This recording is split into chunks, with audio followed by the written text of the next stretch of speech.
is John Galt? This question is the first sentence of Ayn Rand's famous novel Atlas Shrugged. This book, published on October 10th, 1957, violence was when, again, our young black Most boys, crime committed by white people. our young black boys are not the violent ones in America, no matter how much they try to perpetrate it as that. Our young black men are moving forward. The majority of violent crimes that happen in America is 69% committed by white men.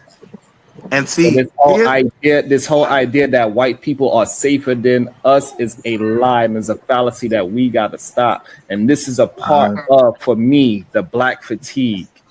Like literally, the FBI put out the stat. It's not me saying it. The FBI put out the stat. 69% of all violent crimes are done by white men. Yep. So and not only that, we got to stop allowing people to put the jacket on our young black men that all these black violence when. I mean, we need training. Black people need to be trained and taught about economics. And we talk about investing, but doesn't investing, where does it start? What's the catalyst of 2053 being a thing, man? Can we change it or is it over? This is fantastic. I read up on it briefly. John Galt is right. It's over. It's over, man. I think he's right. I think it's over, man. Yeah. There's no pulling back from this because for every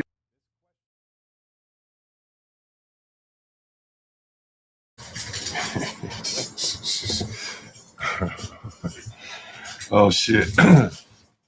Make sure I got my volume up.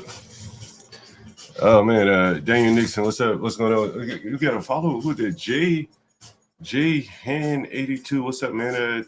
Thanks for joining the channel. You know, I work hard. You know, I started to do this in OBS. Where you know I like OBS so much better. Guys, let me know if you can hear my if you can hear me. John, why did you upload Black Kalu shorts? Not sure. Are you talking about the cartoon? My lovely lady Lisa, she created a cartoon. We're ready to go here. We're ready to go. We'll see how long it takes us tonight. But no, my lovely lady Lisa, she created these cartoons. If you haven't seen them, I share those with you. Oh, no. If you haven't seen them, I can share those videos with you. I guess she's a little creative, so she came up with these cartoons. So one of the things I have to do is come up with little dialogue, monologues. So I'll probably be doing a little bit more of those. I actually kind of like it. It's kind of cool. Is it shorts? Yeah, it's in shorts.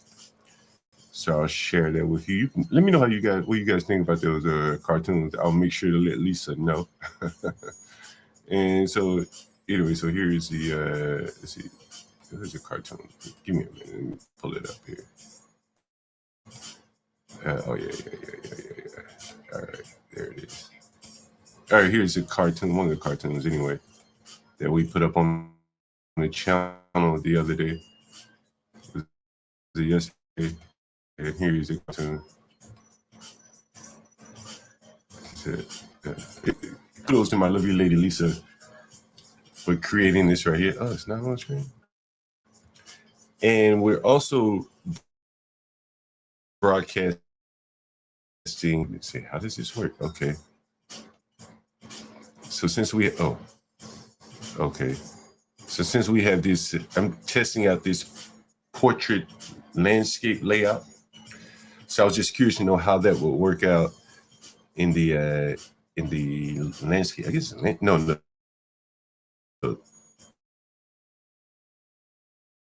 The vertical. In the vertical, so that's pretty cool. Were you expecting different from the wheel is spinning? Maybe I need to take this this vertical off. I don't know. The wheel is spinning. You know, this new, yeah, I'm like spinning. Give me 1 second here. Give me 1 second. I don't know if it's this. Yes, exit. Maybe that's it. I'm not sure. But you know, I was I didn't know what to expect for Brandon Tatum. I hadn't watched him in a long time. So I've been hearing rumblings of him talking about politics, but I haven't paid much attention to him. And so then when I saw him talking about politics, I said, "Oh, that's interesting." And then when when Nick Fuentes hit like the target when he started talking about race, I said, "Oh shit!" He pulled like a no fugazi, and he walked back the whole race thing as it relates to crime.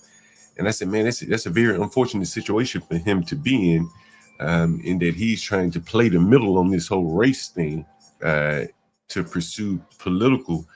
I don't know what he's pursuing politically, so we'll take a little bit of that. We're going to take a little bit of Max B. It's an interesting thing, you know. I'm not sure how many white people in the audience, but in the Black community, there's like when people come home from prison, it's like a really big thing. People expend a lot of energy, you know, buying him clothes, and in Max B's case, they're buying him jewelry, and he's being just paraded all over town. So we'll take a look at that, and I think you'll find that interesting to see the response to a man who, I think he killed someone, robbed someone, and again, he was just a rapper? I don't even know how much of a rapper he was. I wasn't very familiar with him. He spent maybe 17 years in prison. So the dynamic of seeing how the Black people respond to him coming from prison is rather interesting. You can put your energies a lot of places, and they tend to put it behind the person who's coming from prison. So you get the outcomes that you that you expect in that particular instance. So anyway, so here's the video of Lisa that Lisa created for me. I'll play a little snippet. I was in bed. We in bed one morning. I was ranting about quarterbacks, and she was recording. She was recording me and creating this shit. Yeah, Chris, when he said, "When I looked on one side of town, my mom and dad was in jail." You want to look on the other side of town? I saw teachers and educators. You heard him say that, right? And so what he's saying is that the white side is creates quarterbacks. Deion said, the Black side create Deions. That's two totally different people. You can't make Deion a quarterback. That's why his son is having so much trouble. His son thinks he's a quarterback. But in reality, he's his daddy's son. A motherfucking dick. I be done got demonetized. Oh shit! You know what, guys? Damn, I forgot I had some on the stove. I just happened to smell this shit. Shit.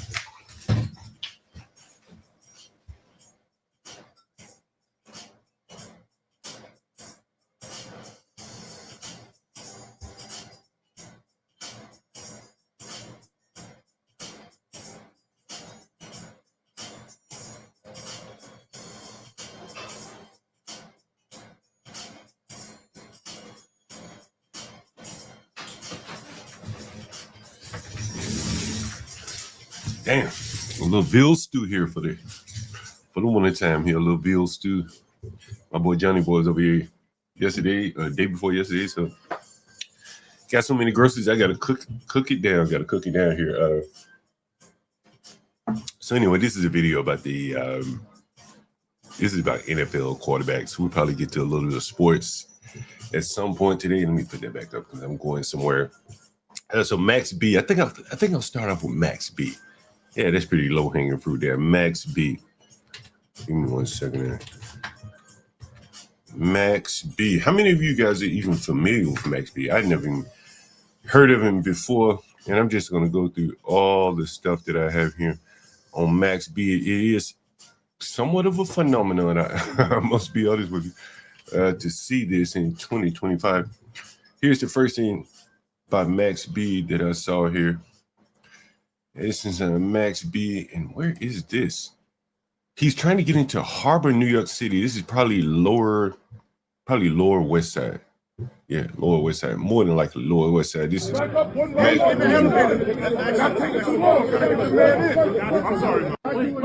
they think he got it.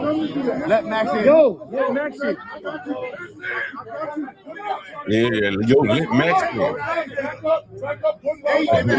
The man who just got out of prison. Everybody's calling for him to get in. Let's see, Max be in the Harbor, New York City. I've never heard of that. Harbor, New York City. Not that I would know every place in New York City. Harbor, New York City must be an upscale place. Ah, it's a rooftop there. A rooftop. So this is Harbor, New York City. And I was right. It's on the lower west, well, on the west side, not necessarily lower. There's like all the piers over here. To the west would be Jersey. Okay, that's cool. Let's see what is the place where Max B wanted to go.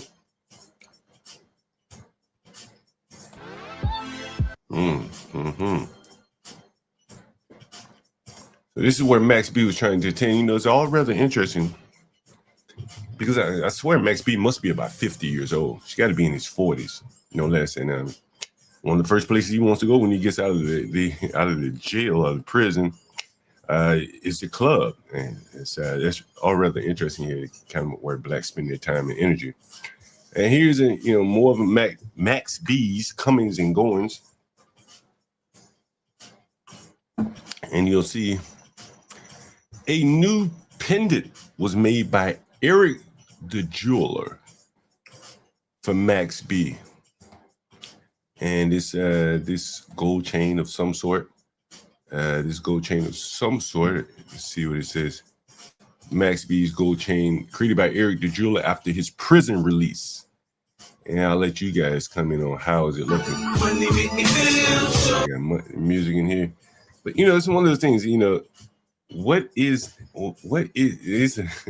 he already has one on, so I guess he'll be wearing two now.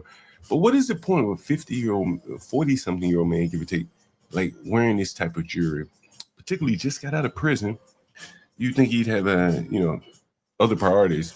But again, this is Max B, and this is how he's being more feted coming out of prison. Just out of curiosity, I'm just curious to know who the hell is Eric the jeweler. I'm curious to know who is Eric the jeweler. And here's his Instagram. And this is Eric the jeweler. And some of the shit he makes, it looks like it's totally fucking ridiculous. It looks like it's all for rappers.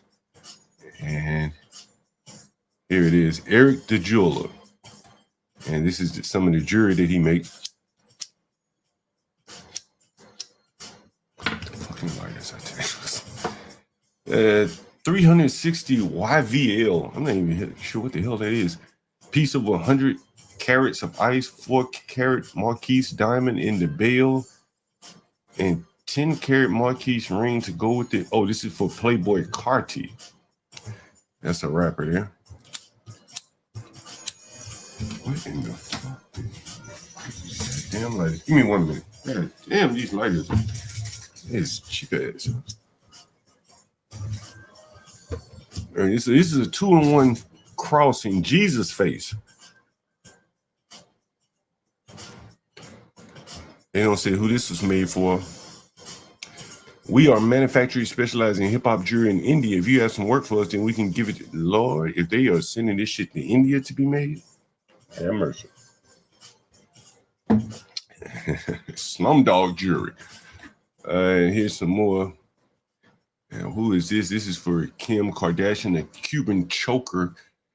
So this is the jewelry that this is the jeweler that made Max B's chain. And on and goes, this guy has been very, very popular. This Max B. And here he is in the club. I'm not even sure who these people are. I have no idea who these people are. I have no idea why he is so popular. Does anyone even have an idea why he's so popular? He owes back pay from a past record deal. Oh, is that why they taking him around the circuit here so he can get back to making money? Who did he have a record deal? I heard he was tied up with this Jim Jones. Remind me, I'm gonna get you sucker. Yeah, I heard he was tied up with Jim Jones or something like that. I'm not quite sure. I don't keep up with it. But here's more Max B. I can't believe a guy coming out of prison I've done absolutely nothing, but man, he's been welcomed back home with open arms everywhere he goes. Yeah, they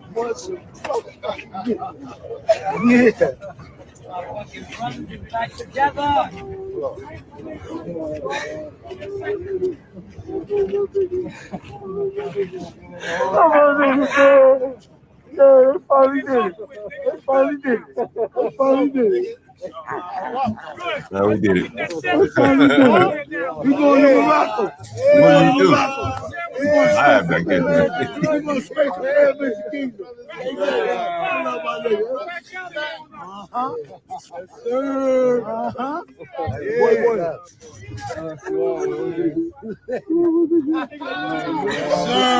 Like a college graduate. Y'all niggas ain't believe. Y'all niggas ain't believe. Fuck wrong with these niggas, B. You niggas ain't believe. Fuck wrong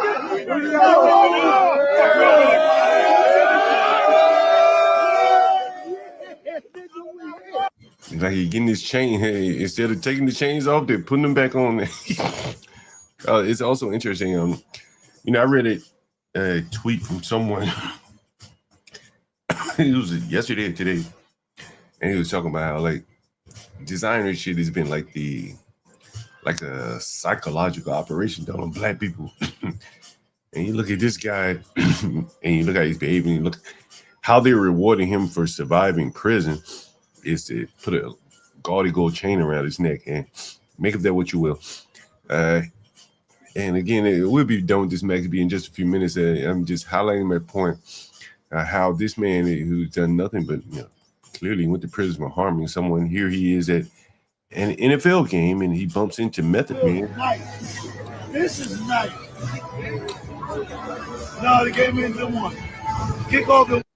You got to think, he's down on the field. Straight out of prison, down on the field. And when you look at the behavior of the NFL, we're going to talk about that a little bit later. The behavior of the NFL is kind of not surprising. They would be celebrating a guy getting out of prison. He Method Man. Method Man, I think he owns marijuana stores, and he's working for the NFL. So this is kind of where things are headed. Max B being celebrated down on the NFL playing field, and there's just more and more. It's even surprisingly, there's Shedeur Sanders. Max B probably went to prison before Shedeur probably even had a good chance to even know who he was. And here's Shedeur. What's up, baby? How you doing, bro? Oh, man. Yo. How in the hell would Shedeur know who Max B is? How the hell would he know? I don't even know who Max B is. He probably my age. How would Shedeur know who the hell Max B is? I don't know. Does anyone know why is this guy so popular? Maybe I'm out of my depth here, but anyway, that's pretty much all of my Max B coverage. I have a couple more things on Twitter. I guess I'll share that with you. But it has been very, very interesting to see this this whole Max B thing and how this guy is being celebrated for coming out of prison, having done nothing much of anything. I'm not quite sure what he's done. Anyway, that's Max B, and that's pretty much all that I have on Max B. I got a couple of random topics, some Mandami topics, some New York stuff, some DC stuff we're going to cover. It'll probably be about 4 or 5 hours, give or take. Depends on how long it takes. Anyway, so let's see where I want to go here. I got to do this. I got to do this one. I was watching something in DC today, and it was talking about COVID crimes, and one of a politician's he's been sentenced to about 5 years. A former politician, ANC council member, something. Listen to this, and this is the most important part right here. How was it pitched to you? I didn't know none of the business owners. I did not know not one person. But you knew what they were pitching to you. This opportunity was wrong. Yeah. I knew that, this was a wrong situation, but I tried to see good in the wrong. I tried to see that at least I can say that I helped a business owner out that naturally they didn't know how to get approval. Prosecutors say Rosenberg used the money for luxury items, including new cars and hundreds of dollars on products for his beard. Did you hear that shit? Listen to that shit again. Listen to this. They didn't know how to get approval. Prosecutors say Rosenberg used the money for luxury items, including new cars and hundreds of dollars on products for his beard. They put this on me and say $1,800 for beard care items. Like, I mean, look at my beard. This is, you know, it's a nice beard, but I didn't spend no $1,800. This motherfucker about to go to prison for. He's probably in prison right now, and he's in prison for spending money on among other things, beard products. And gotta look good, smell good. Gotta stay fly. Gotta stay fly. Let me see if this guy's in prison. He should be in prison by now. He should definitely be in prison by now. What was his name? Is it Dalvin? Yeah, Dalvin. He's got to be in prison by now. Let's see. Clayton. Man, he got like a Jewish last name. Clayton Rosenberg. He was sentenced to 5 years and 3 months in prison. Yeah, 5 years. So he's in prison right now. Shit. Fucking liars, man. What the fuck?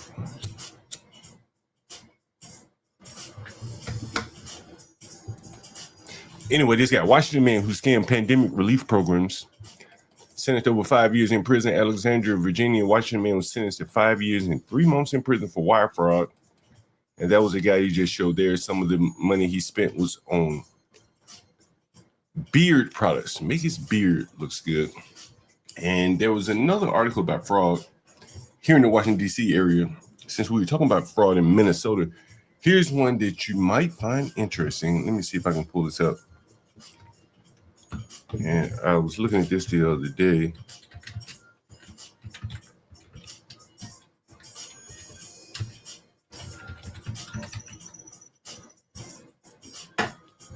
Oh, yeah, here it is. Okay. Here in D.C., in the D.C. area, there was a man, he was just sentenced recently for prison. And this is very interesting, again, because it's we focus on the Minnesota, the scams coming out of Minnesota a while back. And here's something coming out of D.C., which is very, very similar. And you're seeing that the immigrant groups are engaging in some very serious crime. The jury finds physician guilty of operating a peel mill from his Washington, D.C. medical practice. Nabuzi Joseph Okafor, 65 years old of Upper Marlboro, Maryland, was found guilty by a federal jury in the district court in connection with illegally distributing prescriptions for narcotics in exchange for cash from his Northwest D.C. medical clinic. And so this D.C. clinic was on Georgia Avenue, not far from some of my properties.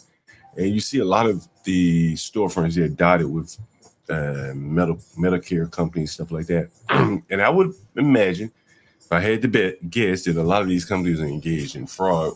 One of the interesting ways of fraud, if you want to put it that way, or the way that they skimmed some money off of the top, was when marijuana was legalized here in D.C. Initially, you had to get a license. And so a lot of the doctors that wrote you the license for marijuana, that's all they did. They were Nigerian doctors. And so this guy here is a Nigerian. He's engaged in prescription fraud, and the other doctors are engaging kind of along the perimeter of the marijuana prescription to get marijuana. So that's very interesting. An African here, they're not sending us their best, as they say. And this guy clearly was not one of the better Africans. He wasn't practicing much medicine, clearly, as you can see. Someone wants to know, did the Ukrainian leave? You know, I went over there, was it yesterday? And she had a guy, and she was helping her pack up. Yeah, I may have video of that. Let me see, where's my phone? I definitely have video. Yeah, I do. Let me see, where's my phone? And I should have some video of it. And let's see. Where's the video of that? Let's see, where's the video? Let's see. May have some audio. Let's see, is this it? Oh, let me get on Bluetooth. Give me 1 second. Yeah, I got some interesting audio. I'll let you guys hear it. Let's see. This is the first one we're gonna play. All right, we'll play this one first. First out of the gate. Let's see. We'll play this one first. Let's see. 1, 2. Let's see. Is this it? Okay, we'll play this one first.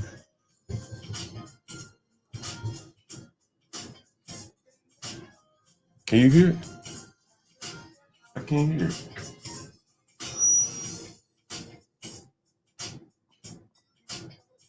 Oh. Hold on. Oh.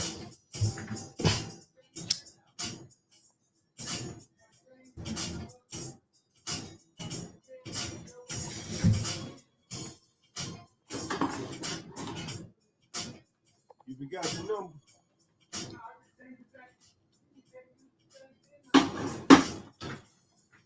So what he's saying here, he's saying that they have to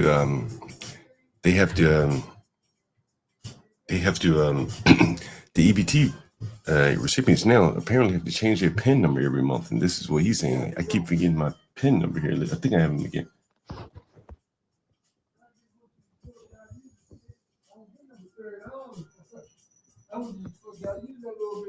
Well, they made you change the PIN and shit. Yes, every month now, when you get you got to change the PIN every month. Yeah. And then, like I said, I changed it. So he's saying they have to change the PIN every month. It's a special battery. I gotta find one. Okay. I gotta go through it. As soon as I find the battery, I'll bring it up. I put a light on to show you so that way you see it. I did replace. Yeah, I believe you see it. Okay. I put the light. That was the blind black with the pit bulls. It's the Ukrainian, I think. Yeah. When do you think you're gonna be out of here? I'm back. I was just telling him I'm back by 9.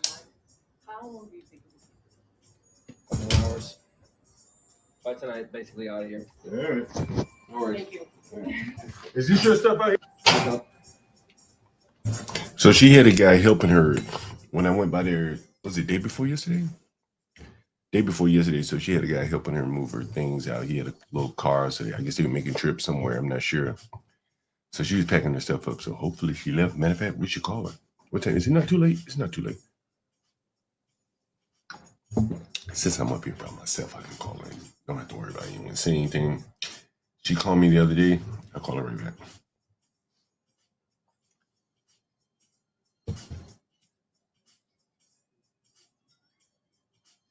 The subscriber you are trying to reach is not available. Is her number off? Is this her, right? Yes, sir. Let me call her again. Let me try it again.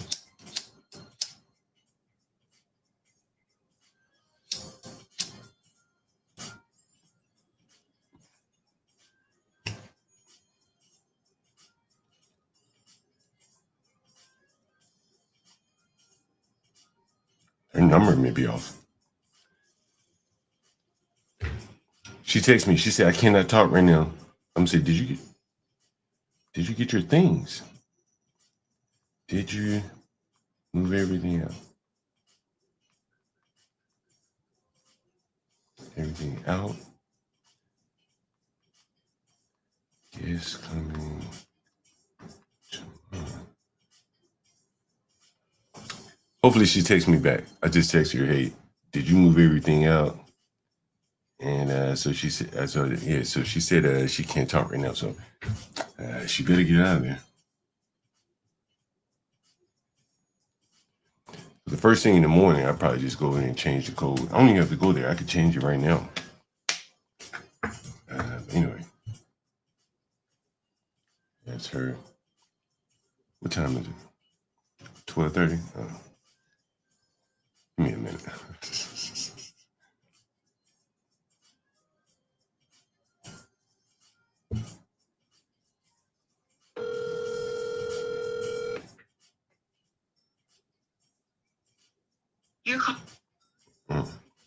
Anyway, enough about that. Enough phone calls here.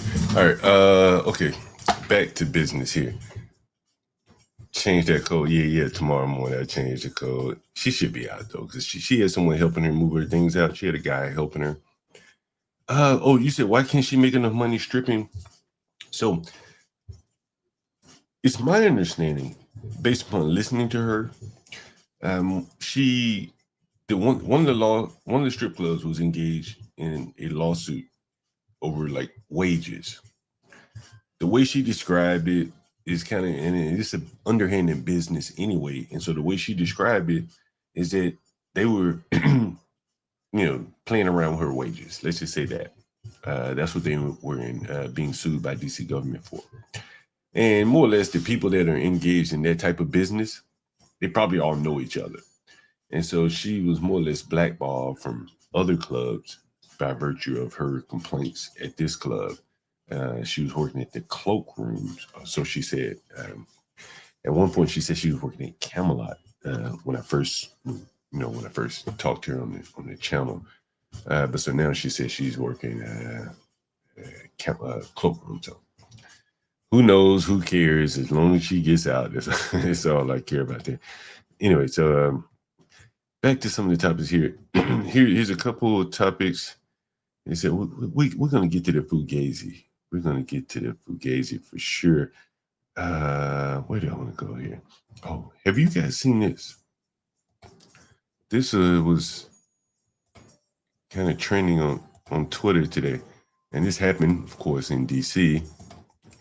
And this is a white liberal woman literally crawled on her knees to kiss the feet of Jasmine Crockett. In the tweet here says semi-literate black DEI congressman, who is perhaps the best encapsulation of modern leftism. There will never be another image as utterly and grotesquely perfect as this one. I don't know. I remember a couple of bad videos. There were some videos of the Chick-fil-A president shining the shoes of black people, stuff like that. But this is pretty bad here. This is some lady, I'm not sure who, Stephanie Miller. And she said, why, yes, I did kiss the sneakers of Jasmine for US, and I do worship the ground she works on, and she was lovely about it. That is something short of amazing there. Jasmine probably despises this woman. Probably can't stand her, and here this woman is clearly not aware of probably how this woman feels about her, and she's down on her knees. This is kind of like the George Floyd. Remember when they were wearing like the kente cloth and all that shit? I don't know. Look at this. Jesus Christ. Jesus. I'm really curious. Like, what would make a white person do this? Now, I'm very, very curious as to what would make a white woman do this. Some of the comments there. No kings, and then she proceeds to lick a politician's shoes. That is very interesting. And that this person probably marched. We saw all the marchers for the No Kings protest, and they were mostly white people. And here this lady is kissing the feet of the shoes, the boots, more likely of a black congressman woman that probably despises her. It's just all rather interesting. All rather interesting. I don't know. I'm sure there are more pictures, more tweets on this. And here's some more. This was from a while back. Go ahead. And lick up the dust of thy feet. And lick up the dust of thy feet. Yeah, I remember all these videos. Yeah, this is it. This is the kente cloth picture here. And so it's continuing the long tradition of kind of like kissing the ass or boots of these blacks that seemingly probably don't have high opinions of them. So I don't know. It's just very weird. Very, very weird. Jasmine Crockett and the Democrats that seemingly worship these people. I don't know, very weird. I'm not very familiar with this lady. What is her name? Stephanie Miller. Let's see what she tweets about. Anyone from me? Oh, she has a TV show. Oh, she has a show. Hosted the Stephanie Miller Show. Progressive Voices, LA. Oh, not a surprise. Damn, is that her with Nancy Pelosi? You're the best there ever was. Wow. Man. Very interesting. Anyway, tomorrow morning, Universal and I, we're gonna be discussing some of the NFL. I'm not sure if you guys even follow the NFL anymore. A lot of people have kind of tuned it out, all the gambling and all that stuff. I saw a tweet from Charleston White before I got on the stream. This morning, and he was kind of criticizing NBA and their fans, saying, "Here's a tweet here. I'll share it." And this is Charleston White talking about the NFL. I kind of quit watching sports after after Colin Kaepernick. I'll be honest with you. I couldn't tell you who's what and what's what, nigga. My mind is too great and too creative to sit in front of a television for 4 motherfucking quarters. I don't know how many hours that is, and be saying, football! Oh, man, that's flag on nigga, please. I ain't one nigga. Your dad is stupid. Every nigga do that is retarded, nigga. They don't excel in school. Nigga, I don't gamble. Now, if you gamble and you watch sports, get your money. But a nigga watching sports because he's a fan, faggot, ass. And, I think there's something to that, with the gambling, the cheating, and more to the point for me is the lack of sportsmanship. And I'm going to cover a couple of those things that I've been seeing over the last couple weeks in the NFL. And so Universal Lab, we're going to talk about that tomorrow morning. Was it Jersey Hammer? Jersey. Hey, what's up? How's it going? Here's some NFL stuff. And in no particular order, I'm going to just run down some of the things I've seen in the NFL in the last couple of weeks. Here's the first one. And this is a post game. And here's the hat that a guy had on in the post game. So this is, after the post game, if you're familiar with the NFL or sports in general, the players come up for interviews. These are national interviews. What's up? Latino? Latino, have you heard about this, man? I know you're well versed on sport. I'll put the link in the chat for you. I'd be curious to know what you think about some of this stuff here, man. I think sports are in a bad way here. I think that parents that are looking at sports in terms of entering their children into sports activities, they're really having to think twice. Do they want their children to be interacting with people like this? And here's one guy in the NFL did their best to try to cover up his behavior by blurring out the hat on the to the news broadcast, but clearly it was going to get out to the public. And here's the hat that he had on. Apparently, this is Chrome Hearts. If anyone's familiar with Chrome Heart, still question. I remember watching football. There was a guy. What's his name? His name was let's see.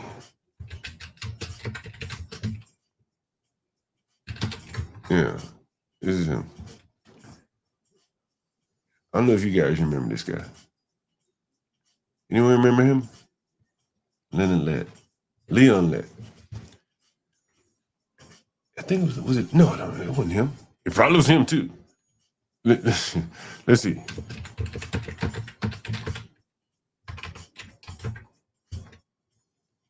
Leonard Lett. Oh, okay. So that claim is Dexter Manley. That's right. Listen.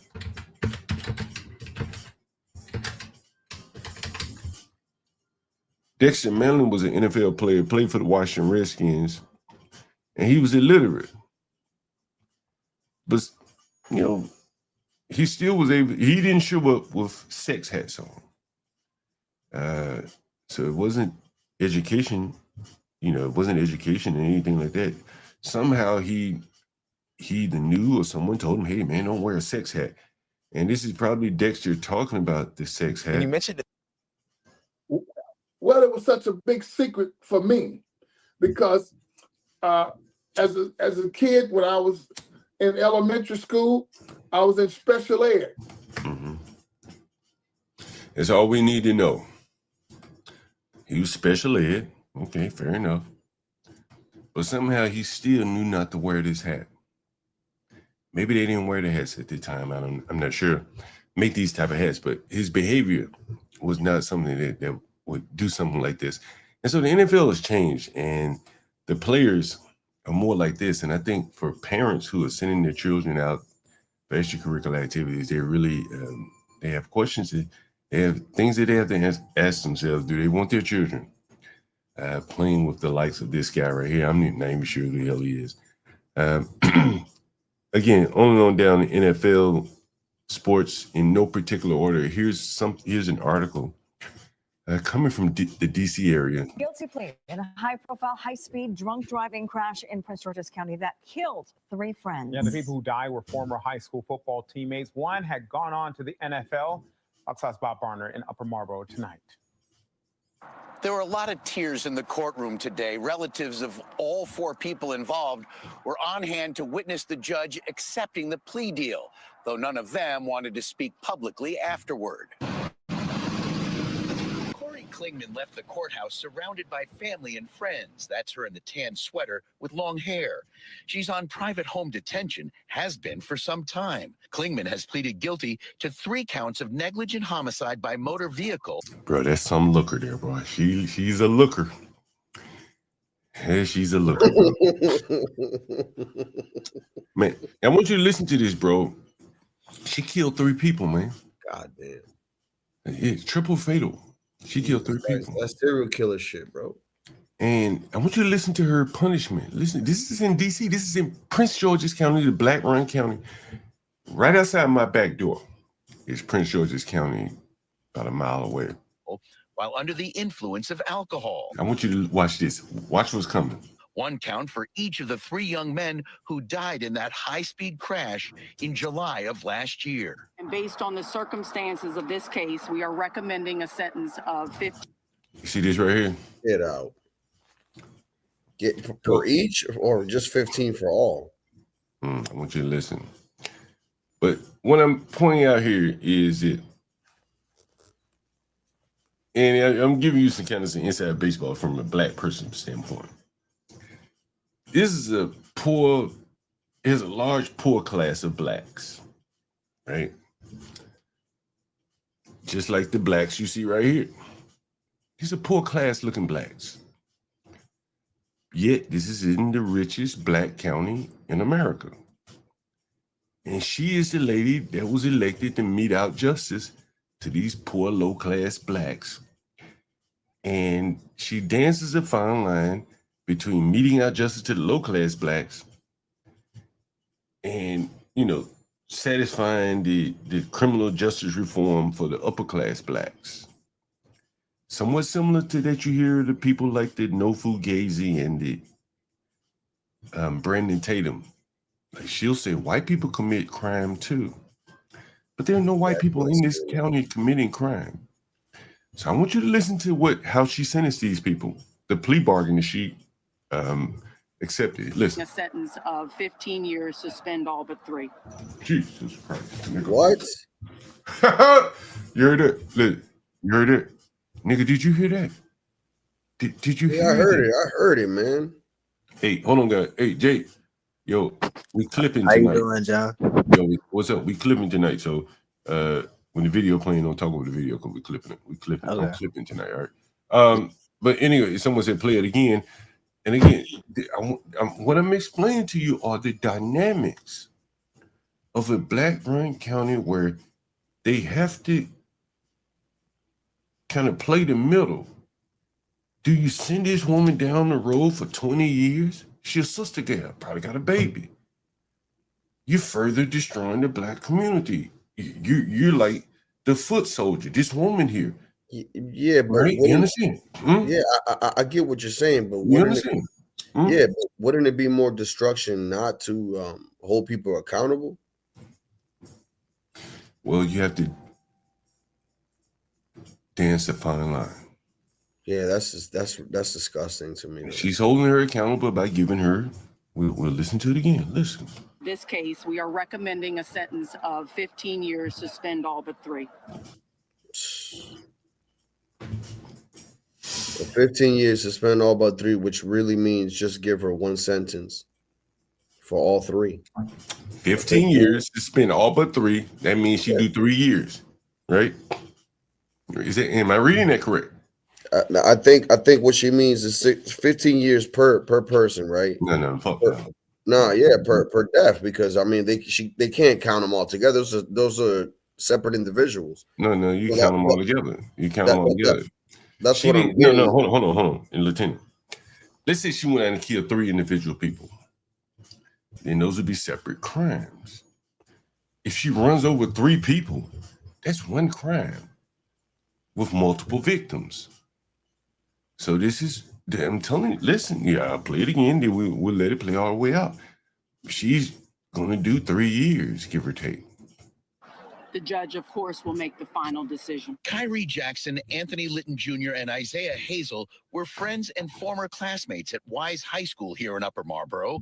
Kyrie Jackson had just been drafted by the Minnesota Vikings in the NFL. Incidents like these are not just accidents.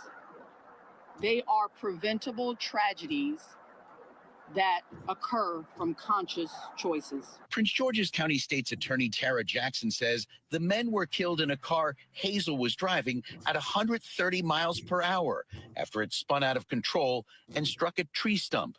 Investigators say Corey Klingman caused the accident, swerving into their lane after clipping another car. Prosecutors say Klingman was driving 109 miles an hour and was legally drunk at the time. That was on Route 4 near Dower House Road, July 6, 2024. Prosecutors say all 4 of them were friends and had been at a nightclub in Upper Marlboro till about 3 o'clock that morning. If there's anything really that I could say to the public today is to take. You know who's going to really get hurt? The nightclub. Trust me on this. When they find out what nightclub she was at, yeah, always, they're gonna go back to the nightclub and say, "Who served her too many drinks?" Yep. This bar will be shut down. Let's see what's the name. Corey Klingman. We can figure it out. All right. Listen, it happened. This happened one time at a club I used to go to, Dream Nightclub. For those of you who've ever been in DC, it used to be a real hot nightclub all on the East Coast called Dream Nightclub. And a black girl left the club drunk. She snuck in with a fake ID and killed a police officer. He was at a crash or something on the side of the road. She drunk. She ran him over. They came back and shut the club down. She had a fake ID and everything. There's nothing the club could have done. You know, they were at their wits' end. Let me see. What club was this girl coming from? Yeah, I'm reading here in the back. I'm not understanding exactly, but I'll put it in the back chat. Maybe you could understand what this is saying. Let's see. Hold on. Let me see. Nightclub. Got you.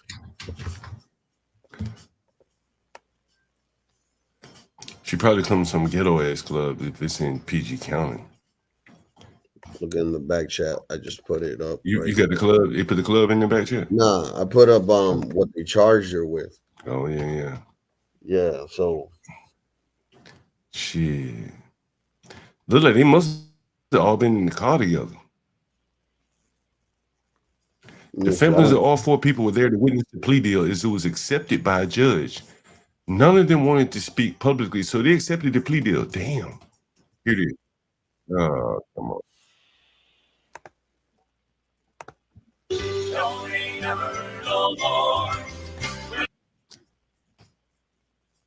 A guilty plea in a high-profile, high-speed drunk driving crash in Prince George's County that killed 3 friends. Yeah, the people who died were former high school football teammates. One had gone on to the NFL. Outside's Bob Barner in Upper Marlboro tonight. There were a lot of tears in the courtroom today. Relatives of all 4 people involved were on hand to witness the judge accepting the plea deal, though none of them wanted to speak publicly afterward. Corey Klingman left the courthouse surrounded by... Yo, that's a big ass sister right there, bro. Do you see how big that woman is? Jesus Christ. You see how big this woman is? Afterward. Jeez. Look at that. That look like the lady. I'm on the Lily Gaddis show. Whole lot of women. Oh man, shit. Hey, Latino man, I got to get to you. I want to talk to you about what DJ Academics was talking about tonight. Corey Klingman left. Matter of fact, I think we played this clip, but basically, this woman got what, 3 years? Was it 3 years? Something like that. Hey, you know, there's been a lot of talk about relationships and stuff like that. You know what I mean? I mean, I was talking about that today. Yeah, Greg got him. Choose the size and stuff. Yeah, whatever, right? And so, you know, the Greg Adams comes down on the, just sleeping around. That's where Greg Adams, that's his point of view relative to Andrew Wilson, who wants to uniform relationships and things like that. Have you guys heard about this woman that had a baby with a basketball player and NBA young boy DJ Academics was talking about this today, and I saw some people in his chat in this chat. Guys, that shit was amazing what that woman was saying. It's some Dejanay. She's has a baby. They got the basketball players. This guy's like a max contract, only $30 million or something. He's making like $30 million a year. Her name is Dejanay or something. Anton Edwards. I don't know. No, I think it's another one. I think it's another one. Her name is Dejanay or something. No, I'm talking about the basketball player. One of the I don't think it's him. I think it's another one. And I think it's one that not so streetwise that would have known, you know, like she suckered this guy. And so DJ Academics today was playing an interview, and I'm gonna pull it up. And so I'm listening to Be Brave today, and Be Brave is talking about relationships and stuff like that. And I said, Brave, I'm like, man, you know, I don't know if a lot of these blacks should be trying to form relationships. That's what I said. And the reason why I said it is because it's like there's so, and Academics was going into it, and we're gonna play a little bit of it. He's probably private now. Hopefully we'll play it. He may clip it up. If not, I'll have to just kind of describe it for you. But so basically what he's saying is that, like, you got black women out here competing with their daughters. I showed you last night. Erykah Badu and her daughter. Right? I showed you that picture. Yeah. That shit creates a lot of problems within relationships. That's just one element. The mama competing with her daughter. The mama, and Academics was saying this, and I think he's right on this, in that the mama could feel like, shit, I'm better than my daughter. All the time. Sexier, sassier. Yep. I taught her all this. She got all this shit from me. Right? So, like, why you want her? Why not choose me? And it was the way he broke it down, and then when you were listening to the woman, you start to say, like, wow, like, and I've seen this as a landlord. I've seen this many, many times. And to hear a woman express this when she had a millionaire, 100-millionaire player, it really shows you that these blacks do not know how to play their role. They can't build anything because part of building is playing your role. Yeah, you're right. You heard what Lisa said to me when it was time for me to put that Ukrainian antenna out. You know what she said? Anyone heard that? Did anyone hear that? I'll play it. You know, I like to play these. You know, I do like to play. Yeah, I made a song for you for her. You know, I need that. I do need that, Latina. Man, I've just been bad about getting this shit up on this channel, man. But here's one of the clips that Lisa said about me here, and I think this is what is really indicative of a lot of the black problems. Here, listen. This is Lisa. I don't want to deal with this stuff. Yeah. I'd rather not even put any in. I don't even want to deal with this stuff. So I got to do it. Actually, you're rolling.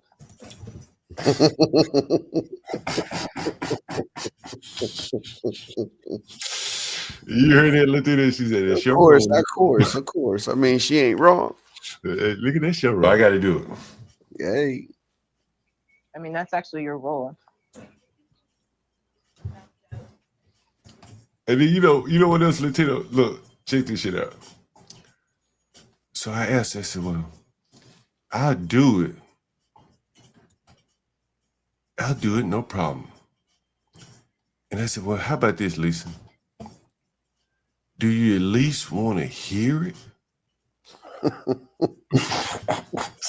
I said, you want to hear it? Come on, Lisa. You can at least listen to this shit, Latina. She said probably not. All day.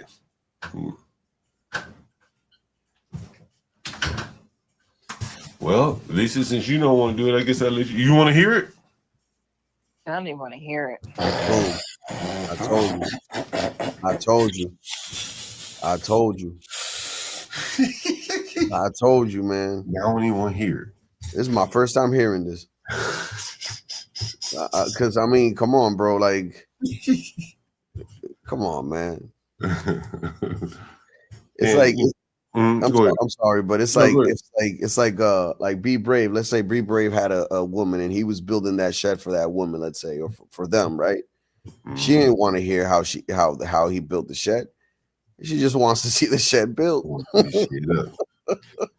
Hey, what's up, Jay, man? Before I'm gonna tell y'all the story about Sharon Bracey, and you guys go right ahead. Jay, let me hear what you guys say, man. What's up, man? Yeah. What was you about to tell a story? Now go ahead. No, I say I I want seen you. to. I want to clip this, so I want to get it right. Go ahead. What, you got anything you got to say? I'm gonna tell you a story about academics and clipping, so don't let me forget to tell you that. Yeah. What's up, Jay? What you got to say here? Nah, I didn't see what happened to what Academics was saying. I don't even watch DJ Academics. That dude was a clown. He been a clown since. I just now recently started watching. I heard him from years, but I never really watched him. But bro, I'm gonna tell you, like some shit that he hit on, bro, and like game recognized game. I tip my hat to the guy know what the fuck he talking about, and on certain things and a lot of things I will say. Honestly, I got a lot of clips on. I played a lot of. This is my favorite clip. One of my favorite from Academics.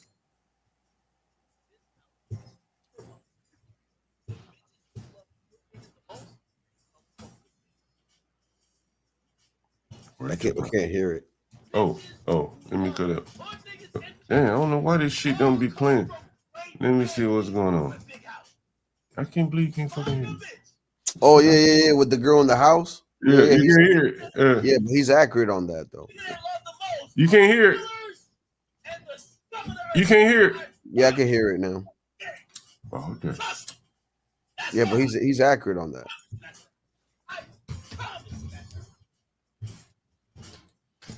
And this is another thing. This is another thing, John. So I used to go out with this little Dominican thing, right? This little Dominican joint, right? And hey, hold on for 1 minute. I'm gonna let you get it. Hey, Nas, man, I've been here. Bro, I read the comments and everything. You can see Nas. We've been doing. My lovely lady Lisa, she said, "Yeah, John, you be sitting around here ranting sometime, and I'm gonna start recording you and put animated cartoons." And if you've seen the if you've seen some of the, have you seen anyone seen the cartoons on the channel? No. You haven't seen it? You gotta pop it up, bro. Oh, right. Yo, you see this shit. My lovely lady Lisa created this shit. Yeah, because I'm trying to use some AI, man. Yeah, yeah, I have to talk to her. Ask about this. Yeah, let me know because I'm trying to make a music video. Look at this shit. When I looked on one side of town, my mom and dad was in jail. When I looked on the other side of town, I saw teachers and educators. You heard him say that, right? And so what do you think?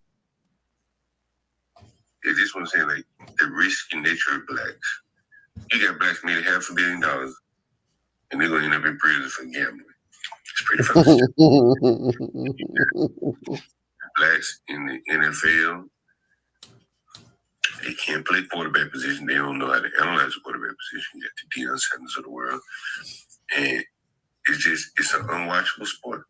I mean, I look at them like, and they get hurt so often.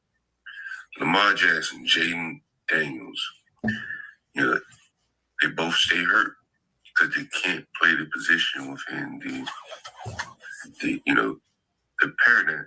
Like, the NFL sets the rules where if you stay as a quarterback, the odds of you getting hurt slim to none. Seriously, slim to none. That's how Tom Brady was able to play 18 years without any injuries, very few injuries. But these blacks, they just getting beat up. And no one's putting two and two together. Why are they getting beat up? Because they're moving outside of the protected space. That's what the Redskins quarterback was hurt. Jaden Daniels, Lamar Jackson. All these niggas, they can't play within the defined position of a quarterback. It's just what I'm saying, like, the risky nature of blacks. You got blacks made $500 million, and they're going to end up in. That's my lovely lady Lisa, man. She be working it out. Shout out to my man Nas, man. Super Stick, man. I felt like you mad at me for a long time, and and I'm going off topic, Latino. My bad. It was my fault, Nas. And man, I take it on the chin, nigga. Lady wrote me a comment today, like, "Oh, this video low quality." I said, "Yeah, it's true. We just testing something out." Catch us on the regular channel if you want to see the horizontal version. But yeah, Nas, I used to read your comments, bro, and boy, you be beating me up. I felt like, but I thought you would beat me up in a constructive way. You were like, John, I've been telling you to get rid of Stanley for a long time, and you're right. Yeah, you're right. You're very, very right. Hey John, I see you. I see you touched on that Brandon Tatum and Nick Fuentes YouTube get that nigga. dispute. Nigga, we gonna get that, boy. I just shit. That's a good one. That's gonna be interesting. Yo, these fucking niggas. Interesting. Listen, I'm gonna tell you something. Listen, Grifter. Let me see. Let me show you something. Listen. See, one of the things, man, like, bro, like, as a software developer, bro, I see patterns very well. Maybe the pattern ain't there, but I'm gonna see that motherfucker. I'm gonna see something that looks like it's there, and I could be wrong. We prove it out later, but I do see pattern. If I do have a strength, I do. I can see patterns very well. I've worked on it for a long time. I told you guys a story. This white guy I used to work with. He's still a friend of mine to this day, and he said, I went to him when I was a young man in my profession, when I first started out as a software developer. Not when I first started out, but when I started out. And I went to him, I said, man, like, can you help me see patterns? He said, you really have to know it when you see it. But he said, it's basically just the way you structure your program, like, so I've talked to you here about subscription patterns.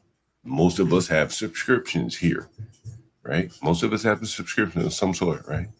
Apple, Google, Spotify, whatever. So that's a software pattern as well as a billing pattern. The software has to support the billing. So you start to see these things. And so, and I forget what was I about to show you? I was about to show you something. Man, I've been drinking, man.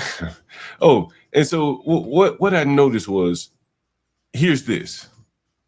Listen.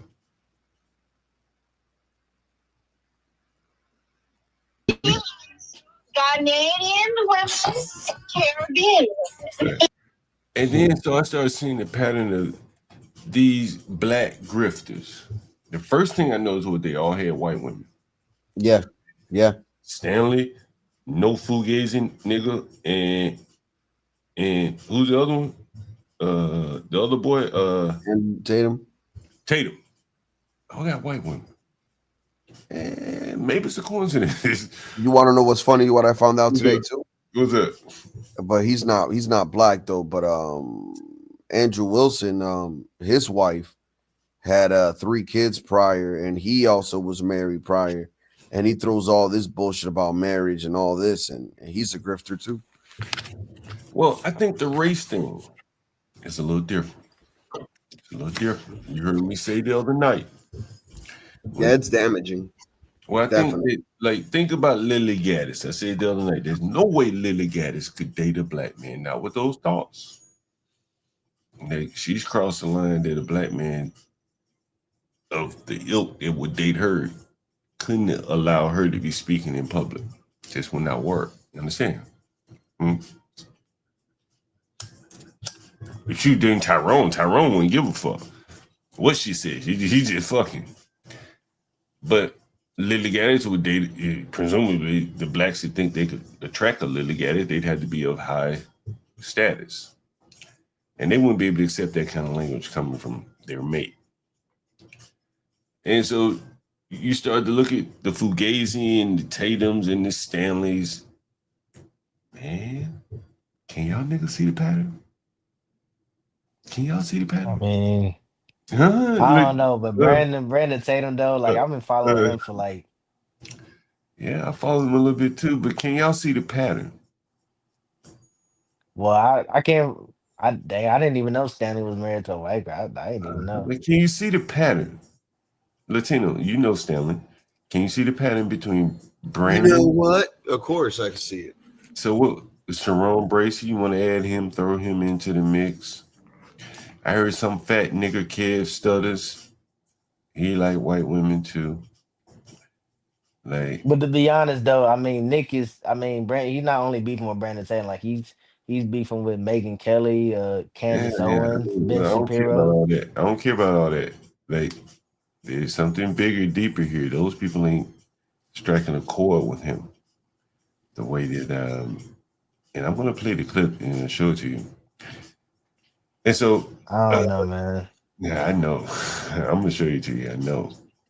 I mean, if Nick is gonna be the leader of this conservative movement, bro, I don't know, bro. Well, the bigger point I is don't the know. bigger point that I would tell you is that Brandon is not. He doesn't have the wits to lead the party, and I'm gonna show it to you. And then I'm gonna contrast Brandon Tatum with Mr. Big Hat. And you're gonna say, oops, this nigga is a dim-witted nigga. That's why Nick Fuentes called him like stupid. I think he called Brandon Tatum stupid. Something along those lines. Yeah, he did. I did a video on it. He called him stupid. I think he called him a little bit more than stupid. He called him nigger, coon. He said, nigga, you doing it for less than money. You doing it for free. Talking about basically shielding for Israel. He said, Nick Fuentes, his words, not mine. And so you're going to see like a pattern here. Like Stanley is very defensive of blacks. And I'm going to start with him since everyone around here knows Stanley. He's very defensive of blacks. Now, he don't live around blacks. Never married one. But somebody he find himself being the most defensive of them. That's weird to me.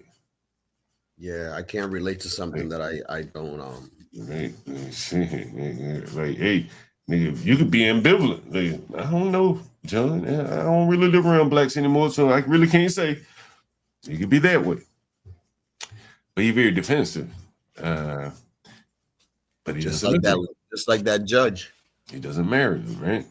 Then you Just say like you look at Fugazi. You remember I went up on Fugazi's panel, and I started talking about the black Fugazi, the black crime. He like, but white people do it too. I ain't know he had a white woman. You know he had a white woman. He does. And the white woman that he has, as B Brave said, the blacks aren't getting their best white women. Nope. They're not getting that used up white woman. They're getting, Stanley got a used up white woman. Fugazi did too. Is that correct? Well. And the other guy, Tatum.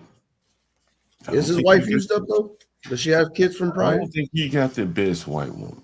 Let's just be honest. All right, cool. You get right. We can say that. For the amount of money, I mean his wife looked pretty. I mean, she looked pretty. I'm not taking anything away from her. I'm just saying you probably didn't get creme de la creme.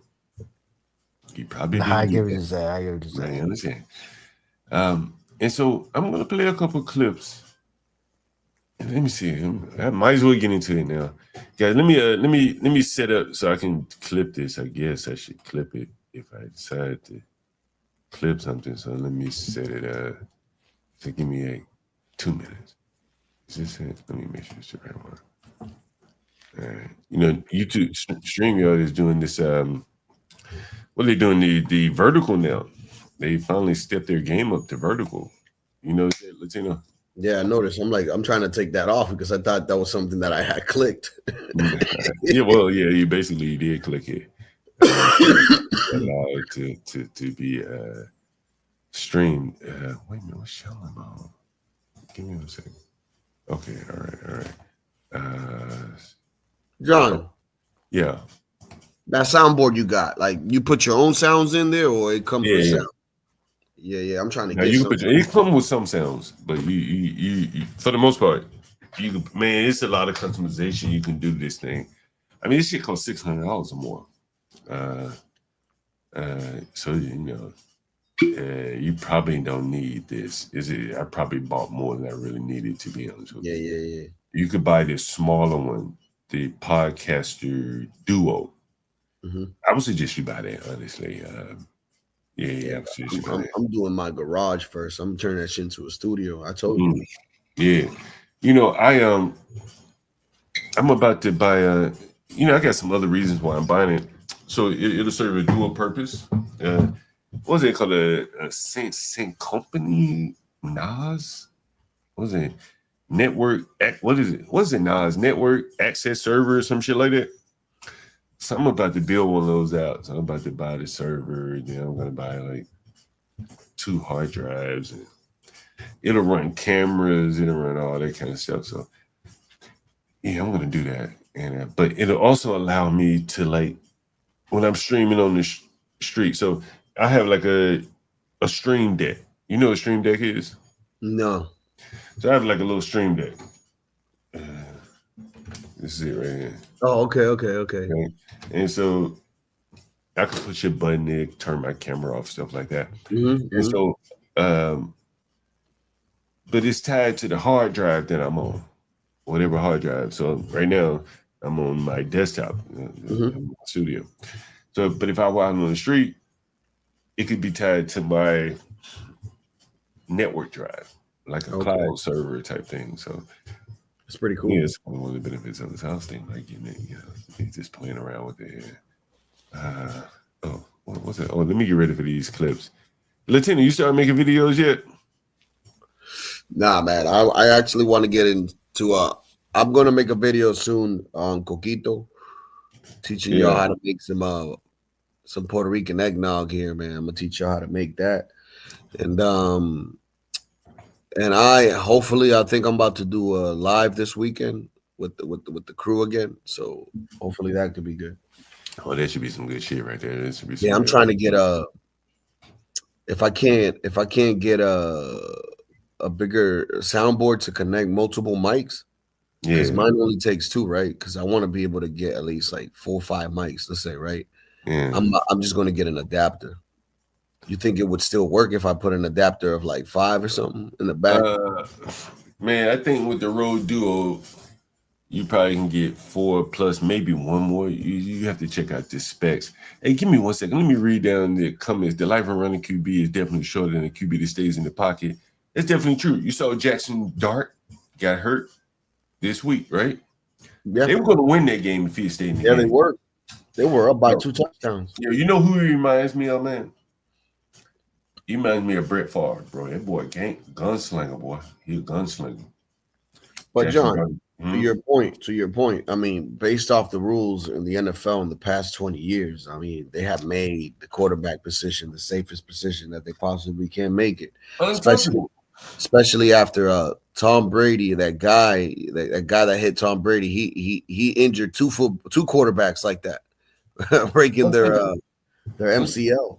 Untouchable, bro. Like, you see that hit on Lamar Jackson that they called a pass interference, roughing the passer. Yeah. You see that pass? You see that tackle? Wait, like, this week?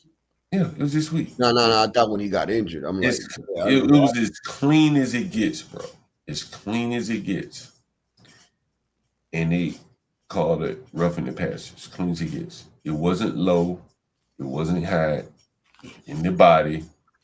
He didn't lift him up and drive him into the ground. Clean hit, 15-yard roughing the passer. Man, pull up some stats, man. My quarterback is killing it right now. He been hot. Yeah, bro. Tomorrow, Universal Lab, we're going to talk about this. I got some interesting things. I don't even want to ruin it for tomorrow because I got some interesting takes on this. So I'm trying to hold my gunfire. You like my Patriots, though? Yeah, Patriots looking good. You know, we're going to talk about them. Boy. Yeah. Let me see what Nas415 said. Hey, shout out to Nas415, man. I'm glad you're still around. You know, no, man, I tell you, man, you know, it was around the time I think that you were like giving it to me, giving me the business, as I might say. And one time, around that time, my mother cut my channel on. I've told the story before. She like, I don't think that man likes you. She was talking about Stanley. And I was like, man, he harmless. He ain't got nothing to do. He just, but it's your mother, boy. Your mother know. Mm-hmm. Mama know best. Your mama know. Mama know best. I overlooked what she was saying partly out of sympathy for him, but I should have listened to my mother. Yeah, man. My mama always told me stay away from the haters. But again, like if it would have been business or something, again, where like I really had someone like I'm feeding my family or something, I probably would have been dealt with it a little bit more expeditiously. But again, I kind of feel And again, sorry. John, you gotta understand. Like people talk shit about you, saying that you a slumlord and all that, but man, the fact of the matter that you took all this bullshit from this man shows the fact that you got a good heart, bro. John, I was being because I have nothing but love for you, Creole, and great man. I was trying. Yeah, man. As it happened in hindsight, I do think though there were some things that were going to be inevitable, and I've explained this here. HB is a very talented guy. He doesn't have to share the limelight with anyone else. He can stand on his own. I was very fortunate to even be talking him into being here for a year or two. You know what I'm saying? And he helped me out a lot. I owe a lot to him. You know what I'm saying? Because, as I say, game recognized game. He saw something in me. I saw something in him. And he was willing to come over here and give me his time. And I've talked about, man, it may have been the strangest secret or something, but when you run across talented people, you're not going to keep them forever. Trust me. No. Right? You're not going to keep them forever. But from the time you have them, you do what you can to go as far as you can. And man, HB gave it 100%. When he came up here, he did not do what Stanley did. And he didn't have to be up here. Truly, he didn't have to be up here. He didn't need my audience. He had his own audience, as you can see what he's doing now. So I had to tip my hat to him because, like, he behaved the way I would have behaved if I were in his shoes and he were in my shoes. So, I really disappointed. Sometimes I call him and he don't answer the phone, and I'm kind of disappointed in that because we never had any crosswords, not ever one time, and so I'm kind of disappointed in that. Even when I did the interview with 777, I texted him. I said, "Man, I think it would be good if you came up pre the interview to kind of give 777 some color to, like, we never had any, I never had a crossword with him ever. Porsche either, Universal, any of those people.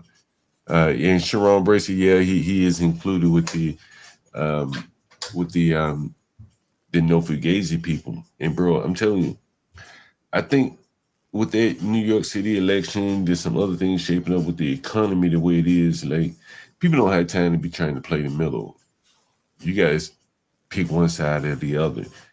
And I think the Tatums, the Sharon Braces of the world, they're No Fugazi, they're trying to play the middle, bro. They can't be honest.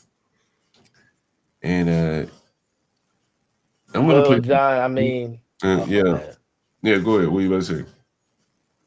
Well, I mean, John, like I feel like it's kind of not fair for like. I mean, I can understand like people making excuses. Like, I don't think people should make excuses, but I feel like as far as people like playing middle or being a moderate, like I consider myself like a moderate conservative. I'm not a hard right leaning. Like, I didn't vote MAGA. I mean, I think both sides be in control, in my opinion, but that's another story. But I would consider myself more like moderate leaning. Yo, let me ask you this question. And I want to play some of this. What's his name? Brandon Tatum. And the first clip I'm going to play is this one right here. And here it is. All right. So the first clip I'm going to play is this one here. And we're going to work our way through it. Guys in the chat, give me a minute. I'll get to you. Promise. Use the N-word to bring up yours truly. Lil Hitler, Nick Fuentes. Idiot. Hey man, Tucker, them some. Hey man, he's a idiot. Brandon Tatum is an idiot. I put this on my life. He would never say this in my face. You heard it? I put this on my mama. I put this on my mama. He would never say this in my face. You heard him say that, correct? Mm-hmm. Yeah, I saw him say that. That's rather interesting because I heard Mr. Big Hat. I heard Mr. Big Hat say something similar. You remember Mr. Big Hat? What did Mr. Big Hat say? I have not. Who is that? You might not know Mr. Big Hat. Is he on YouTube? You might not know Mr. Big Hat. Mr. Big Hat was asked a very White man similar can walk question. in the room and call us all niggas, and would you tuck him first, or would I get to him first? What are you saying? Oh, so who would beat him up first, or who would do something to him physically for saying the N-word? White man came into the room with all four of us and called us niggas. Would you jump first before my crippled ass does?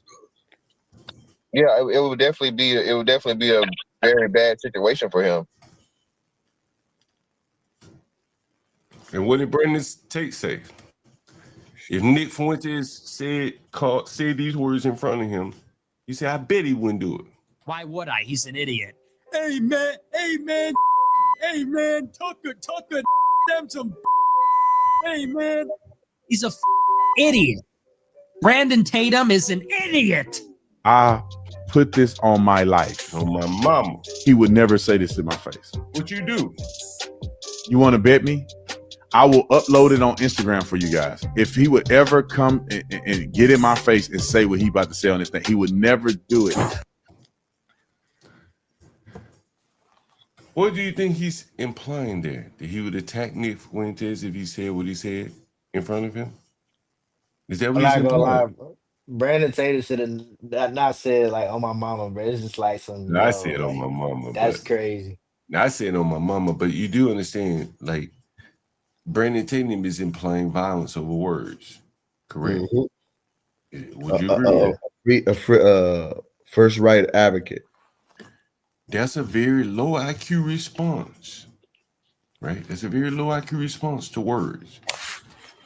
This is why Nick Fuentes is saying this nigga an idiot. He's stupid. You hear him saying I be fantasy.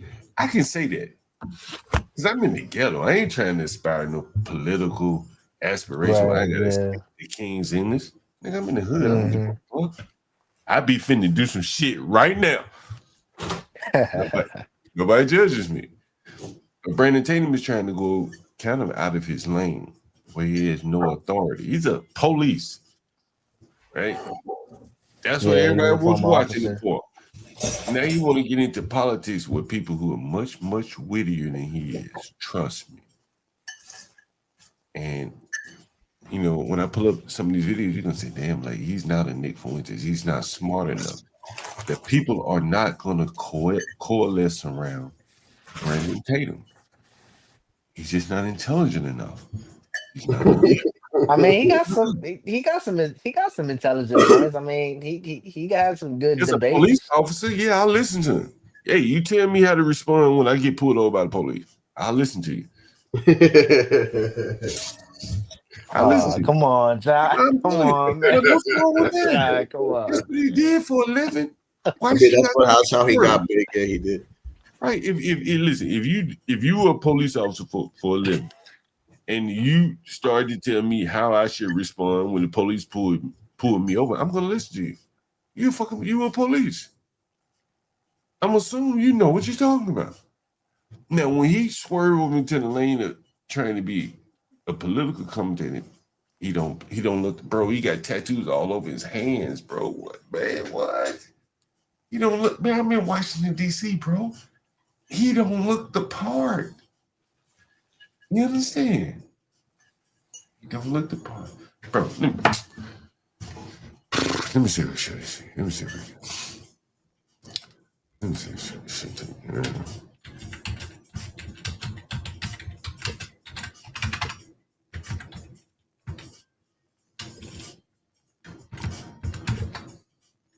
to this shit.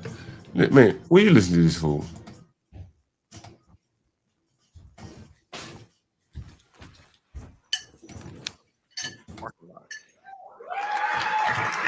Hold on.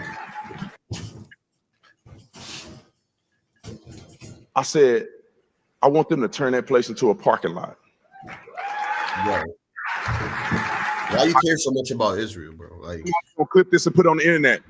Not because of the Palestinian people per se, individual people, but because if you dare to do such an atrocity to people that I love, people that I respect, people that are chosen by God, you decide to do something like that, you should never have an opportunity to do it again. And it should be an example. Man, man, do you understand what the fuck I'm saying? Right? John, you want to know what's wild? He took a trip to Israel, man, and little kids were spitting at him. We're gonna get there. We're gonna get there. And he said he only spit at him once. So I like, bro, my buddy Philippe, that calls in. He had his coming to Jesus moment. Man, listen, I'm gonna tell you, bro. I had my moment 20 years ago when I worked at the World Bank. Same shit that happened to Philippe 20 years later happened to me 20 years ago. And I'm gonna tell you, bro. I hope he ain't listening. I don't give a fuck if he listening. Fuck it, it's the truth. For weeks, and he's a very good friend of mine. I didn't hear from him. You didn't hear him on the channel. I'm like, it's Philippe. I thought he was mad at me. Because I talked about one of these punk ass Morehouse friends. They live here in DC, they spout propaganda. But he told me that he had been passed over for a job in NVIDIA because of Indians. He finally had been confronted with the way of the world, that he had risen high enough to be confronted by some shit that he can't overcome with all his intelligence and experience. Like, you know, tribalism has come to America. And it slapped his ass down. For the last 10 years or so, he had skirted it, floated above it. But when he wanted to go to NVIDIA, the highest of the high of AI companies, he ran into the Indian mafia and they slapped his ass down. And for a few weeks, I didn't hear from him. He was distraught about that. Even though he had a job, he didn't realize he kind of hit a ceiling there. Anyway, I'm way off topic here. Anyway, it's Brandon Tatum. We're going to get to some more Brandon Tatum at some point. Go ahead. What's up? Brandon, conservative Latino, what's up? Yeah, I mean, like, I feel like people should be leading for like the conservative movement. In my opinion, is people that take Charlie's place. I feel like is him, Brandon, like Candace, Ben Shapiro. He's cool. Matt Walsh, he's cool.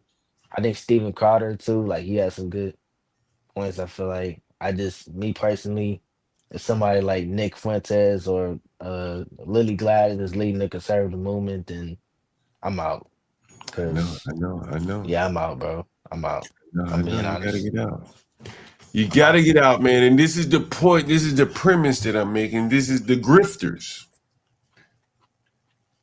Just like Stanley Cross wouldn't get out over here, Brandon Tatum won't get out. He wants to stay in because that's where the money is. That's where the talent is. He want to force everybody else out. You understand? He throwing shots at everybody else, trying to force him out. He want to be the main character nigger. That's what he want to be, the main character nigger. But the problem is he ain't that smart. He ain't that intelligent. He got a problem that's even deeper than that. Trust me, my nigga. He got a problem even deeper, and I'm gonna show it to you. It's like the mortal flaw, honestly, of a lot of blacks, bro, because like this plays into the other thing. Like when you see me up here, bro, you've heard about women. Like, bro, I've shown you like what you see is what you get up here with me. Right.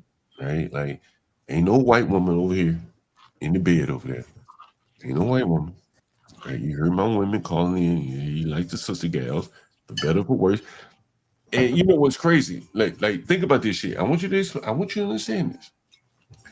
Nigga, I talk to Be Brave probably once or twice a week. You listen to how Be Brave talk to black women. We've never ever had a falling out. We talk about black people. We've never had a falling out. Never had. Well, yeah, ain't all black people brave.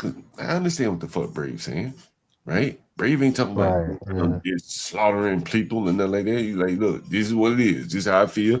Okay, Brave, I understand. I agree with you on a lot of things. Some things that may not agree with you. I got up on this panel there. I asked him some questions and ran kind of contrary to what he was saying.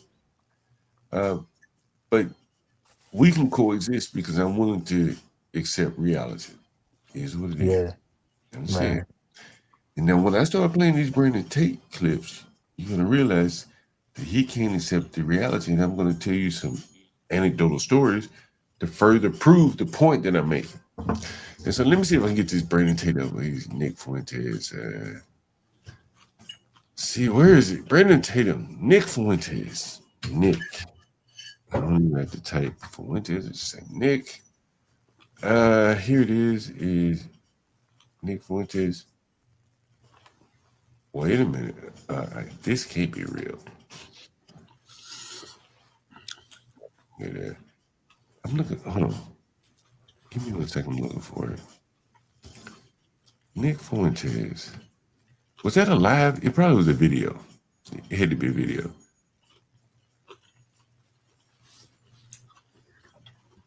Nick Fuentes. Where is that fucking video? Where is the video? Nick Fuentes loses after I exposes him. I think this is it right here.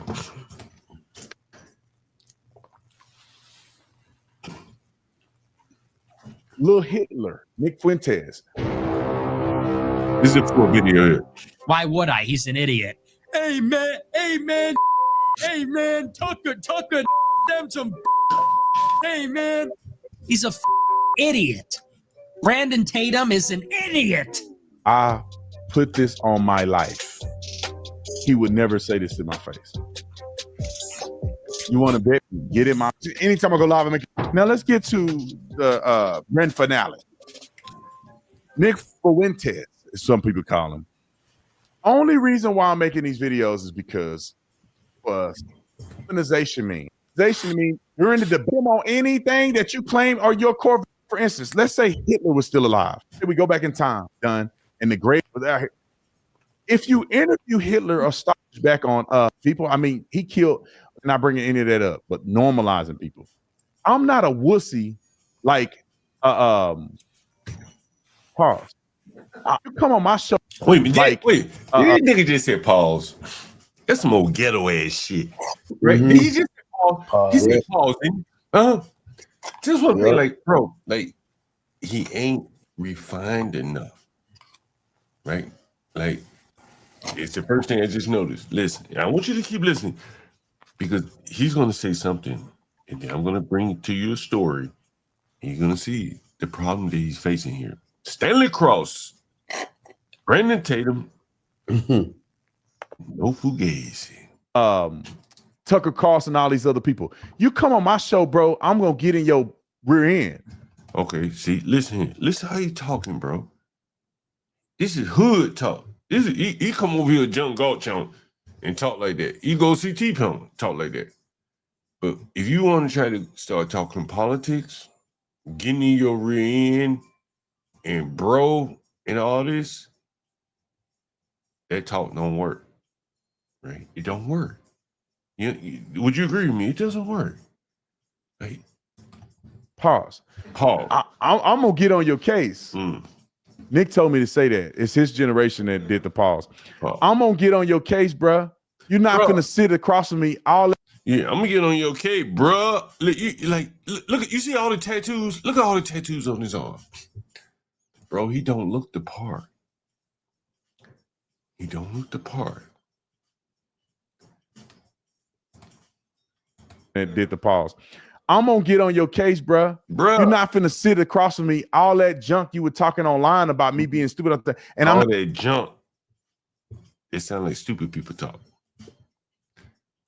You're not gonna be able to go up in the political world talking like that. You come over in the ghetto with nigga like me, John Gall, talk like that all day long. That's how I talk to people. Nigga, I didn't even listen. When I was talking to that Ukrainian tenant, was I like, bruh, girl, sister gal, cuz. This is how and this is his professional face. He thinks he's gonna go up in the political world talking like this. Man, ain't gonna. not gonna say nothing about that. The crazy things you said about my friend Charlie Kirk, I'm not gonna confront you on that, bruh. Bro, the stuff you said about Erica that was disgusting, I'm not gonna confront you on that. You running your mouth using the N-word against black people, I'm not gonna confront you on that. All right, don't believe. Latino, let me ask you this question. Conservative J, let me ask you. Do you think white people use the term running your mouth? I don't know a lot of white people. So I'm gonna ask you too. Do white people use the term running your mouth? Don't look in the chat. Don't cheat. No. What Yeah, you think? not really. They don't really say that. So you see this problem. Like, this nigga is comfortable speaking black vernacular. If he was talking about arresting your black ass, like, bruh, I pull you over, bruh. Don't say nothing, bruh. He's an authority. But now he trying to fight against heavyweights. And he can't even speak their language. So, lane, bro. He out his lane. Let's pull these clips up, bro. First clip of the day is what this fool said about me. What that fool said about me. Man, this nigga so far out of his lane, man. Like, bro, he's so far out of his lane, man. He don't even know how far out of his lane he is. He really think he's doing some, like, really and Nick Fuente probably saying it like, damn, this nigga really is stupid. He proving me right. Bruh. Tell me that you would hear somebody. Do white people say, tell me that? You know, baby, tell me that. You tell me that. Like, what? I don't know. I ain't never heard white people say that before. Right? Like, I ain't even criticizing him for saying it. I'm just saying it's the wrong venue for this shit. Like Charlie Kirk talk like this. Like, nigga, I said like, nigga, but I'm in the hood.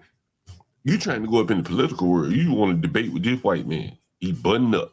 Yeah, he younger than you, but he white. He ain't saying like BB and all this bullshit. Just wrote a clip. That's your question? Sent $21. There's this guy called Officer Tatum, aka Officer Talmud. You should watch his 30 minutes crash to Nick Fuentes ex Tucker Carlson interview. Lol, and his comments are filled with Zios who despise you. Why would I? He's hold on a second. I put this on my life. On my mama. He would never say this in my face. You ever heard a white person say, I put this on my mama, on my life? Anybody ever heard this? Anybody ever heard a white person say, I put this on my life?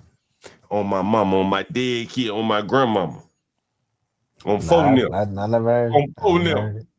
How about on phone them? I put this on phone them. I haven't, unless they from the hood. Do you see now why Nick Fuentes is saying Officer Tatum is one stupid ass motherfucking nigga?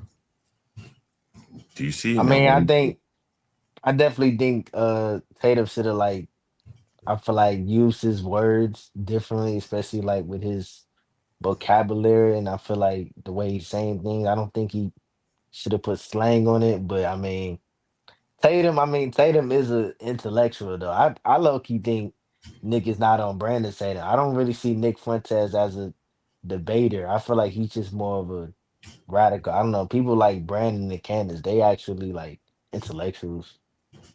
I don't think Nick can handle them in like an actual debate. He gonna be on phone them. He be in a debate like Greg Adams on phone them. John. On phone them. He be like on phone them. Look. You want to bet me? I will upload it on Instagram for you. You see it? Black people be doing this shit. Like, bro, I'm just keeping it straight 100. Black people like, nigga, you want to bet? He be straight nigga because bet what? You want to bet? Guys, if he would ever come and get in my face and say what he about to say on this thing, he would never do it. What will happen? Is he threatening violence here? This is black talk. Come on now. This is black talk. Come on, bro. Let it be real. This is how black talk. This is how blacks talk. I bet you won't get in my face and say that shit. I bet you won't get in my face and do that. I bet. On dead dogs. On phone now. And so this is what you got, man. Like, you know, he's not that intelligent, bro. Like what you're seeing here is somewhat of a veneer. Someone's probably writing the script. That white woman is probably writing the script, bro. Right? What's the title of this stream? Behind every good grifter is what? Behind every good grifter. What you're seeing here is this ain't this boy work. When he get up here and go live and he running his mouth, he taught it this old ghetto ass black. But then the white woman, she probably cleans him up. Think about it. It's really what's going on here. So anyway, let's listen to more of this black. Listen. He will come when he approaches me, which he never would. He would be trying to be my friend and be nice to me, just like all these other fools that I catch in public, and they go, "I'll tell you." Oh, he catch him in public. Then what he do to him when he catch him in public? What does he do when he catch him in public? What do you think he does? He catch him slipping in public. Then what happened? Conservative Jay, that's for you. Hey, you know, you catch somebody slipping in public, you know they might get, beat down. That's what they say in the slang term. But do you understand where I'm going here? Like, he can't go up into the conservative political world talking like this. Would you agree with that? No, I get what you're saying. Like, you're talking about politicians. Wait, did Tatum say he wanted to be a politician? I don't even remember. But he's talking politics, and this is not his world, bro. I mean, of course he's not gonna be a politician, but I mean he has been speaking, politics for a long time, for like about how many years? Like 5, 6, 7 years. And when he started talking politics, that's when he got out of his lane. Listen. All right, ladies and gentlemen, I got a great deal for you, and it's a pack for the prayer. No, Tucker, an idiot. So go to Tatum Store. Man, hey man, Tucker, some. Hey man, we shouldn't blur it. I want people to hear what he's saying. Brandon Tatum is an idiot. Dumbest person I've ever heard. He should get an education. Officer Tatum should get an education. He should learn how to read. Well, maybe he got the reading part right, but everything else he said is crazy. He said the N-word. He said all kind of other stuff in his speech. Bro, we so far over the N-word, bro. This is what I'm saying. Like, bro, we so far over the N-word, bro. We so far over it. We so far over it. The only reason, nigga, you heard me talk. Listen, nigga, you heard me talking on that cartoon. Nigga, do you know who the fuck I was talking to? I was talking to my woman. You think that motherfucker could talk to his woman the way I was talking like that? And then my woman made a cartoon out of it, found it funny. You think he can talk like that? Seriously. She wouldn't be comfortable. She wouldn't be, man, listen. Let me show you something. Damn, do I still got it up? Damn, I hope I got it up. I might not have it up. Jesus Christ. I had it at one point. I don't know what. But you think that man, look at this. Look at this shit. Look at this shit. Look at this shit.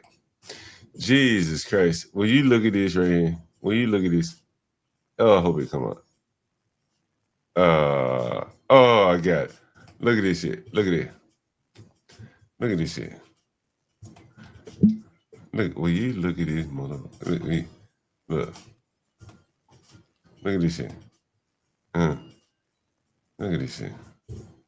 This is a coolie. This is coolie. You see these clowns running this shit. I mean, look at these people, man. Like, These people are disgusting, man. Look at this shit. Look. Hey. Yeah. Hey.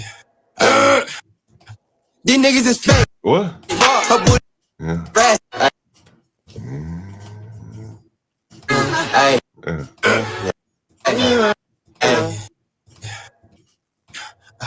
These niggas is fake. These nickels. Hold on, we got some nigga over here called Genus. Who is that? Might be a porn bomb. Who is that? Genus. What's broke jeans, man? Yeah, who? Broke jeans. Oh, what's up? You know about Twisted now. You know about Twisted. Right? you probably keep an ounce on you, boy. Shit, they got your rapid fire delivery every day. You get delivery 24 hours a day in this motherfucker. Man, don't need to let this shit go. Oh, you got a medical card? Man, I was just explaining to you earlier about the. Man, listen, you didn't hear me earlier, bro. Let me see. I got to rewind. Let me do a rewind. Latina, did you hear me about the medical card? Look at this shit right here. Look at this shit. Look at this shit. Okay. Look at this shit right here. Look, that's Fugazi. Look at this shit right here. I wish Artifacts was in the chat because I would definitely get the Artifacts. He would know what's going on. 20 years in prison for doctor convicted. You see this right here? Look at you see this right here? No, let me scroll down. You see that name right there? Dr. Okafor. You see that? Now I'm gonna give you some game right here.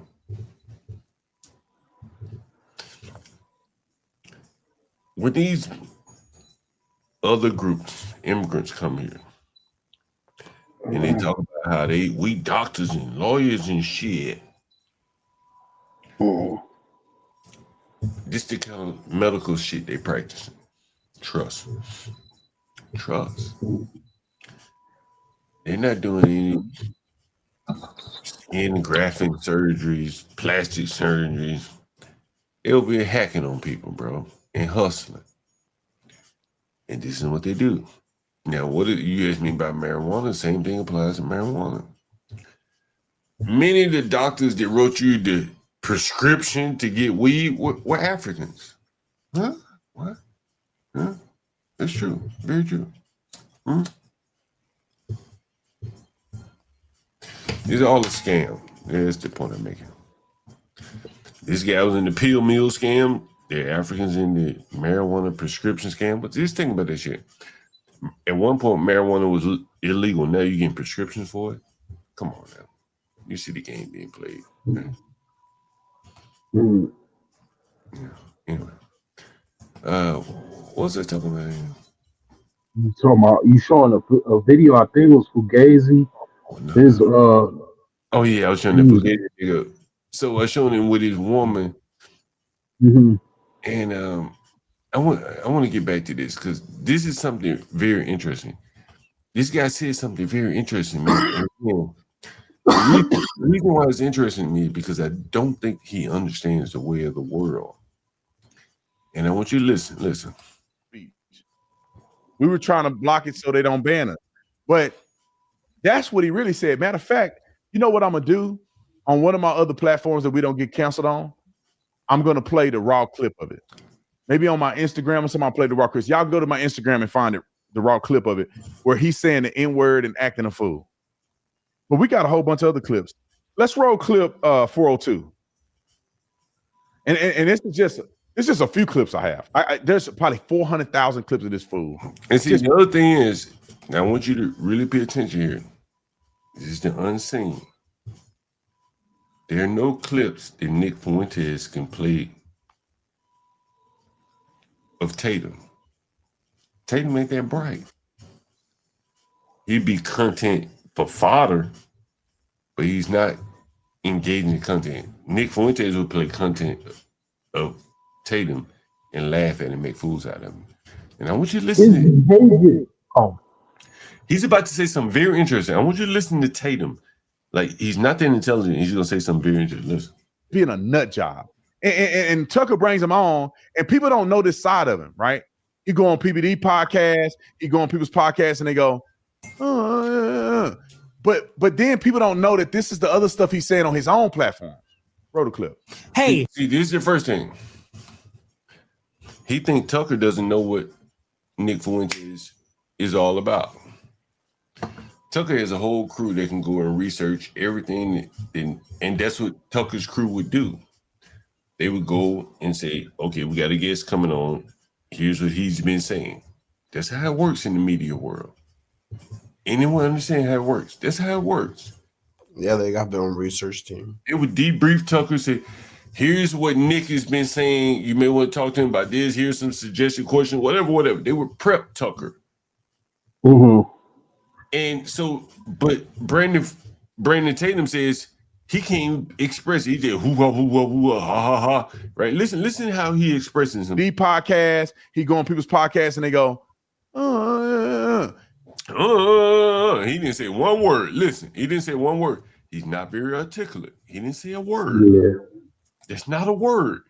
Go on PBD podcast, he go on people's podcasts and they go,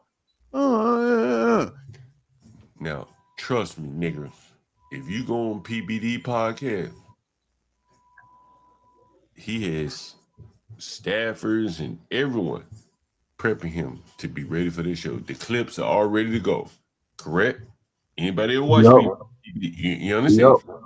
Now he's saying that PBD just out there freestyling like John Gall. John Gall freestyles. I ain't got no fucking crew. I gotta freestyle this shit. Right? I gotta use my mind for real, right? I gotta tell you, hey, hold on, we clipping tonight. But this guy here, he thinking that PBD is a freestyling like John Gall.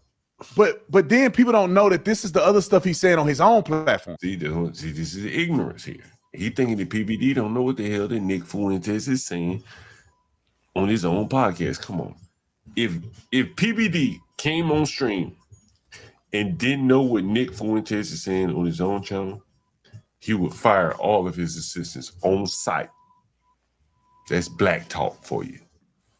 On site. PBD, do you think I'm lying here? We got an honorary guest here. My man Nas, man. I'm going to change the subject for a minute. Nas, you know I take criticism very well, bro, and I saw you sniping me from the audience, and I understood where it was coming from because you could tuned out. You feel me? What's going on, brother? How you doing? I feel honored that you're still here. You're still around. Yeah. You're the only one. Family, huh? How you doing? Better than ever. Man, I've been cleaning up shit this week, kicking people out. And I don't have one complaint in the world. I've seen niggas die in my houses. My nigga, I ain't got nothing shit. to complain about. It's been a minute. It's been a minute. I got nothing to complain about, bro. Like, shit. I have nothing to complain about. I got pretty women. What happened with the stripper? She gone, man. She better be gone. She was moving out. You know what? I should have talked to her in Russian. Man, I didn't even think about that, bro. See, if you joined the Russian on my phone there, you could have been talking Russian. Yeah, I should have talked to her. I could have been like, look, this the other landlord. You want to talk to a fucking Russian? I don't even think she's Ukrainian. I think she made that shit up so you'd be full sorry for her. No. She Ukrainian long before any of the book. When she was paying her rent on time, she told me she was Ukrainian. But she was born here, though, right? She wasn't born here. She said she's been here a few years. Well, Ukrainians actually is hard to get rid of. She didn't have she's been here 8 years or something like that. I could go back and pull a clip up. 8 years? There's no way she got rid of Ukrainian accents in 8 years. This bitch is still here 40 years. They still sound the same.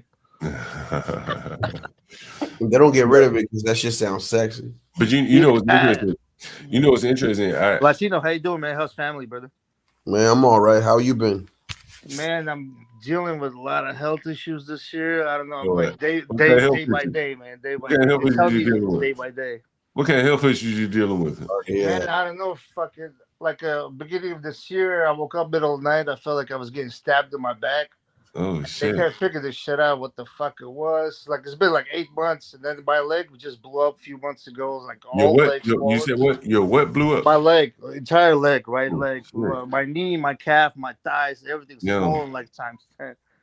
My doctor calls me last week, tells me, man, you got fucking very bad cancer. Run to the ER right now. What? I went to ER, man. They misdiagnosed me. There's like some shit down. They're saying some autoimmune shit. I don't know what the fuck is going on. I don't know. Man. Still trying to figure it out, man. But we're still alive for now. Man, I tell you, man, not to take away from what you're going to do, but it may add to, kind of, your thought process. My mother, had a cancer or whatever, and a couple times, they operated on her to cut this out, cut that out. And after all that shit, she like, man, I wish I hadn't done this shit. You know what I mean? Like, Why is she feeling worse now? worse. You know what I'm saying? And, I was telling her, and I had to, gently tell her because, I don't have the authority of a doctor.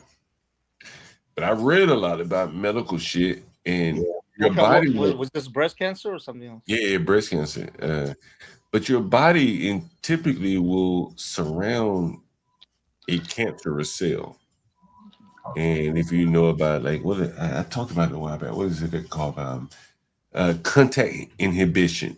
Many people think that your body tumors are your body's way of basically surrounding damaged or poisonous cells. Like a scab, like your body naturally forms scabs to allow the skin to grow up under and keep infection away. The same thing can be applied to a tumor in that your body envelops the tumor to keep it from spreading.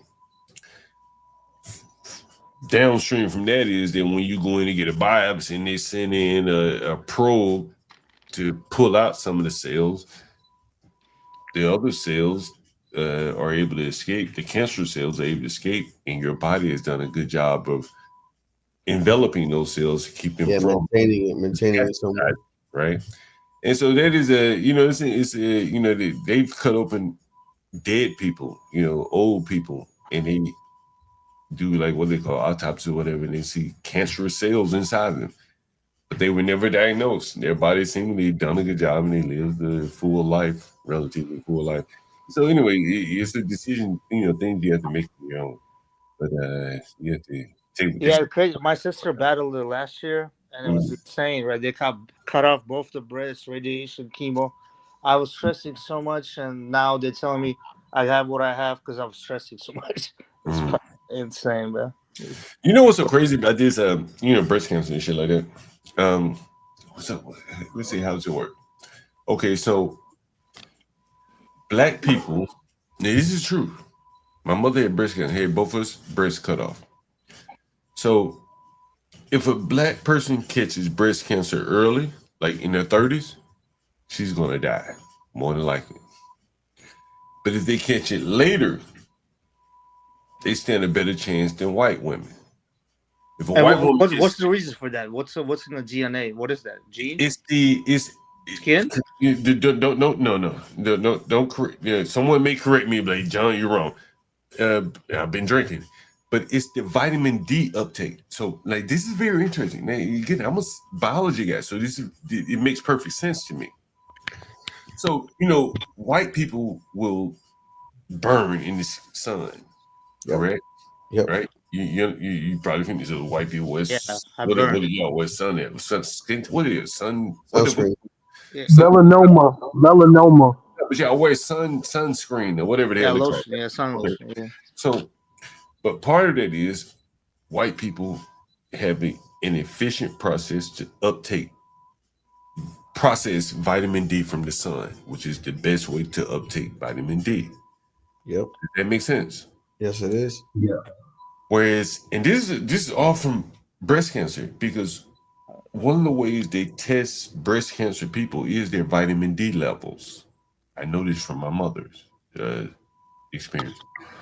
And so Black people can go out in the sun more, but and then they hurt some more. Yeah. But they don't absorb as much or they don't process as much vitamin D or as efficiently as white people do with just a little bit of sun. So the sun burning or skin burning is more or less telling them, hey, you got enough vitamin D. You don't need to be out here all day like the Black people do. Yeah, so you guys don't feel it. I feel like burning. I go home, you don't feel it, then you get burned. Right. It's something along those lines. Now, I'm drunk. I've been drinking this 10 years ago that I read about this. But the vitamin D levels are very, very. That's what they check. Because I remember my mother going to get her vitamin D levels checked. As it relates, one of the things as it relates to vitamin D, particularly white people and black people too, but any race of people, but white people in particular, because they don't need to be out in the sun as much as other people to get enough vitamin D from the sun to process it. So with COVID, when they told people to stay inside, the white people would have been harmed more than other groups because of the ability to process the sun and converting into vitamin D faster than other groups, if that makes sense. Anyway, very interesting. I'm a little drunk, so I probably How's she doing now? Did you see that video? Did you see the video of they had an infrared camera and they show white people putting on sunscreen? Did you see that I hear video? that shit is bad for you. Well, they actually with the infrared camera, it's literally dark. It's invisible to the human eye, but in the infrared, it actually blackens their skin. It's on Twitter. I Yo, saw it on Twitter. I hear that sunscreen shit is bad for you. Honestly, I've never worn it because Probably it's got chemicals. It's got anything with chemicals. yeah. It's like it's usually something associated negative with it. Yeah, I mean, any chemical you could think of, it's usually some type of after effect. I can't speak for white people because I don't know what. I've never been sunburned a day in my life, and I've been out in the sun all my life, all day, all night. I have. You've been sunburned. I've never been sunburned. I'm black. What the fuck? I can't get sunburned. But if I were white, I would be questioning the suntan lotions and all that kind of shit. Yeah, I don't put none of that on. I'll be questioning your body is telling you, hey, the sun is feeling uncomfortable now. It's time to go inside. You got enough sun to process your vitamin D. There's no need for suntan lotion. Just go inside. The fuck you gonna be outside all day in the They sun? want to enjoy like the beach, boating, fishing, anything outdoors for a long period of time. When the sun is really beaming, it's gonna hit your skin. As I And said, white man. people love being. I will say one thing I do notice about white people, they really do like to be outdoors a lot more. Yeah, I yeah, say I notice. Not all of them, but I yeah. noticed that.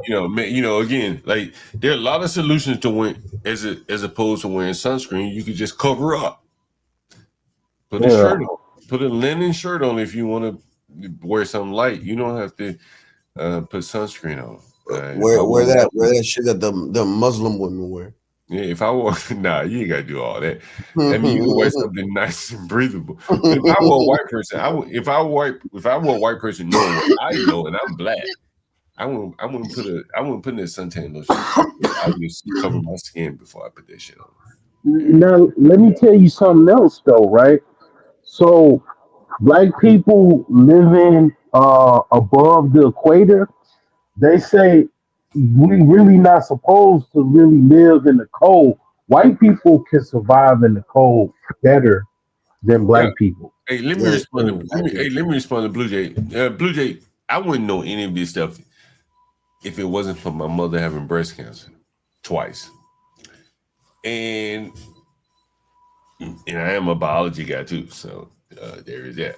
And so I think that we were all born optimized for what who we are, and I think your body tells you when you've had enough sun.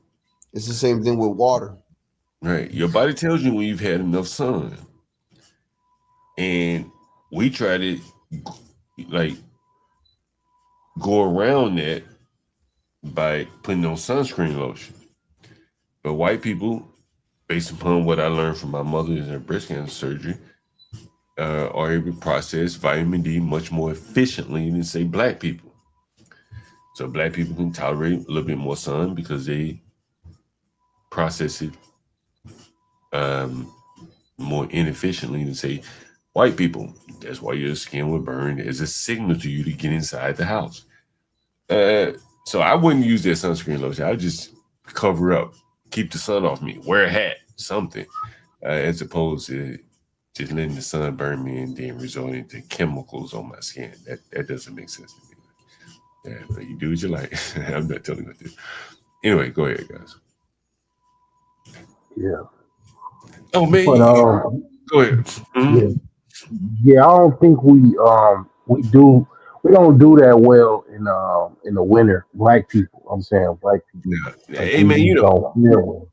before I get into this, before I get it back into this hating, there was a Ghanaian in the British Army, and he got out on disability because he couldn't take the cold weather. This is a true story.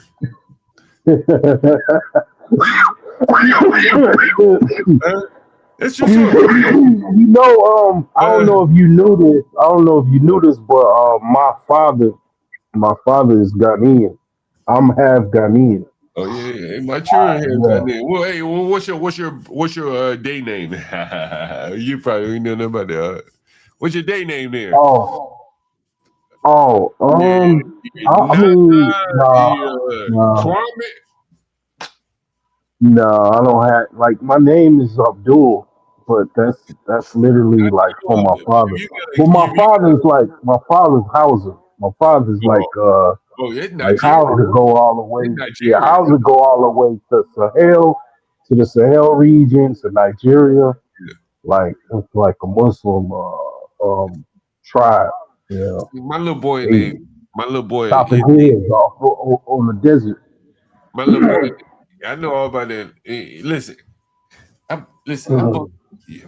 I guess you're familiar with the Biafra War and all that shit. A little bit, a little bit. I hear other Nigerians talking about it, like it Yo, was in the yo, '70s, I think. yeah, I got this nigga's card around here somewhere. I should go pull it up. I bumped into this older black man, African actually. I can't remember, maybe New York airport. I don't know, whatever. And he had I think he may have fought in the Biafra War, but he had written books. He lived in Philadelphia and shit like that. It's very interesting. Very, very interesting. Yeah, I was gonna tell you something. So the day names, my son is Kojo. You're like Kojo Andy, this is Kojo day name. What is Kojo? It's tribal too. It's different tribes have different customs. So Yeah. it sounds like maybe your woman, your wife, is probably Mende or Twa or Ewe. Tweet or whatever. She tweet. Twa. Yeah, tweet. Yeah. Yeah. Kojo. They got different customs. Is the They wear day them the ones, or is it Ashanti? Ashanti is she's a Shunty. the Yeah, traditional. she's a Shunty. Yeah. Yeah, I think she's a Shunty, yeah, but speak tweet. Kojo is the yeah. day name for a boy born on Monday. Oh yeah. Yeah, you see Yeah. tweet. And so you see, what is it, Kofi? So you see Kofi and Nan. Like Kofi and Nun, Mm-hmm. day name, right? You see day name. Mm-hmm. Day name, what was it? A boy born on what? Friday. Easy Mm-hmm. Koisu. I think it's Koisu. Is it Koisu? Is it Kwaizi? It's Sunday. Crazy. Yeah, Kwaizi. Yeah, there you go. What's up? I was just something with the. John, you still talk to SB and Portia? Portia, man, we text back and What forth. you got? What you got that She got bit by that African bug. Yep. I was wondering about Portia. I was like, what's up with Portia? We talking about And African she bug? told me she got an African fiance from Nigeria. I think from Nigeria, one or Sierra Leone. I can't speak on that. I don't know about that. Don't put me in No, that. she said it on one of Where her you heard streams it? like a long time ago. Where you heard it at? Oh yeah. I got a good memory, man. I ain't disputing it. I ain't heard it. Okay, fair enough. You was probably like doing something. You weren't on the stream. It was like she was running the stream and she was just talking about how she traveled back. I think she said she traveled back and forth to Kenya. And I already know. I already know with the sister girls why they go to Africa. Dude called her from what is dude Yo, I I tell forgot you, his channel. He let me called he tell you. called him he called he called him Bobby two wait he called him I forgot what he called him, man. Yeah, Long he called him listen, I got a something buddy of like mine. that. I got a buddy of mine. He lost his wife to a French African. That's very true. Uh, Yeah. he's making a lot of money, and he was going back. It's a fucking fruit plaza, man. And I gotta kill this. He called him Baba two long stroke. Long stroke Baba Tunde. Nah, yeah, long stroke Baba Tunde. You call What, him. what's I about to do here? I was Latino. What's I He was about to talking play? about the bootleg. Nick The Fuente. tip, the Oh, Nick Fuente. Brandon Tatum. Yeah. I want to show this with you. I want to show this to you. And the reason why I want to show it to you because again, I have an anecdotal story from a Palestinian, and I've told the story before. Here it is. Roll the clip. Hey, I'm a stone cold white nationalist and I love Hitler and I don't want Indians here and I'm not a Democrat, okay? And I'm not woke and I'm not liberal. All right. And let me preface it too, because I don't want nobody saying, Brandon, you took that out of context. I watched the entire video. He goes on to act like, oh, we can't talk like this. We can't talk like this because it's bad. So he's doing that superfluously. So there's no additional context to what he said. Let's roll clip. Now here's a word. Do you think he really understood the word superfluously? Like, could he have used the word? Maybe that is a word. He probably used it out of the wrong context. I always thought that Candace used to write for Tatum. Now I think there's like a little Jewish woman that writes every single thing. He's mentally challenged, like completely. The dumbest human being on the internet. Yeah, and this is why I think that Nick notices that if, like, again, here we are with the patterns. What was the first video I showed of Brandon Tatum? Him speaking to the Jewish audience, right? I love the Israeli people. Yep. And now you realize that he ain't that intelligent. Yeah. Yeah. Now you said this earlier, and this is very true. Hold on. Hold on. The- Oh, your mic is bad, so the audio is gonna be terrible for my clip. So we're gonna have to get your mic right. Step out and come back in. But you noticing that he's not very intelligent. In like guys, oh shit. Jesus Christ. Do you remember when I was riding downtown DC and the Jewish people had the October 7th event? And they said that every week we're having a place setting. Yeah, I remember that, John. You remember that? Yeah.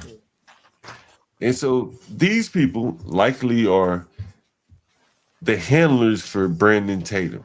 They've taken over for him. Yep. Right. And when he goes to speak at his events, at their events, as you saw him speaking at the Republican Jewish Coalition, he spoke very well. I would level Gaza. I would what else did he say? He said, if I were the Jewish prime minister, he had all these thoughts and things like this that they probably put into his head. But I want you to listen to him now when he's on his own podcast where he doesn't have their assistant. Listen to how raw he sounds, right? 403. Roll it. It's like, lady, didn't your husband just get his face blown off like 2 seconds ago? And not to be insensitive about it, but everyone's thinking it. No one wants to be no one wants to say it. Everyone's thinking it.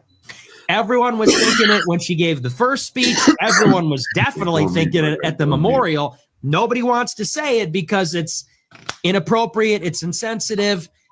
I am the troll, right? So I'll be the one to say it. I think it's super inappropriate. I think it's inappropriate. I think it's weird. It's bizarre. Something is off there, and I don't like it. But they're doing the Super Bowl commentators with the headsets on, doing a media table. They're selling merch, registering voters. They got pyrotechnics. Is this WrestleMania or is this a funeral? Like, what are we doing here? And then Eric Hart. And certainly it's not right there. The show, Eric. And again, I'm not, some people say it's as it aged husband, unaccounted thousands of people scream. Came back from the dead. What do you think he'll feel about a man talking about his wife like this? I just want us to put this in perspective. You know, the guy can entertain and all this stuff, but bro, you disrespecting a man's wife though. You ain't just asking questions. You disrespecting the way she's grieving the loss of her husband.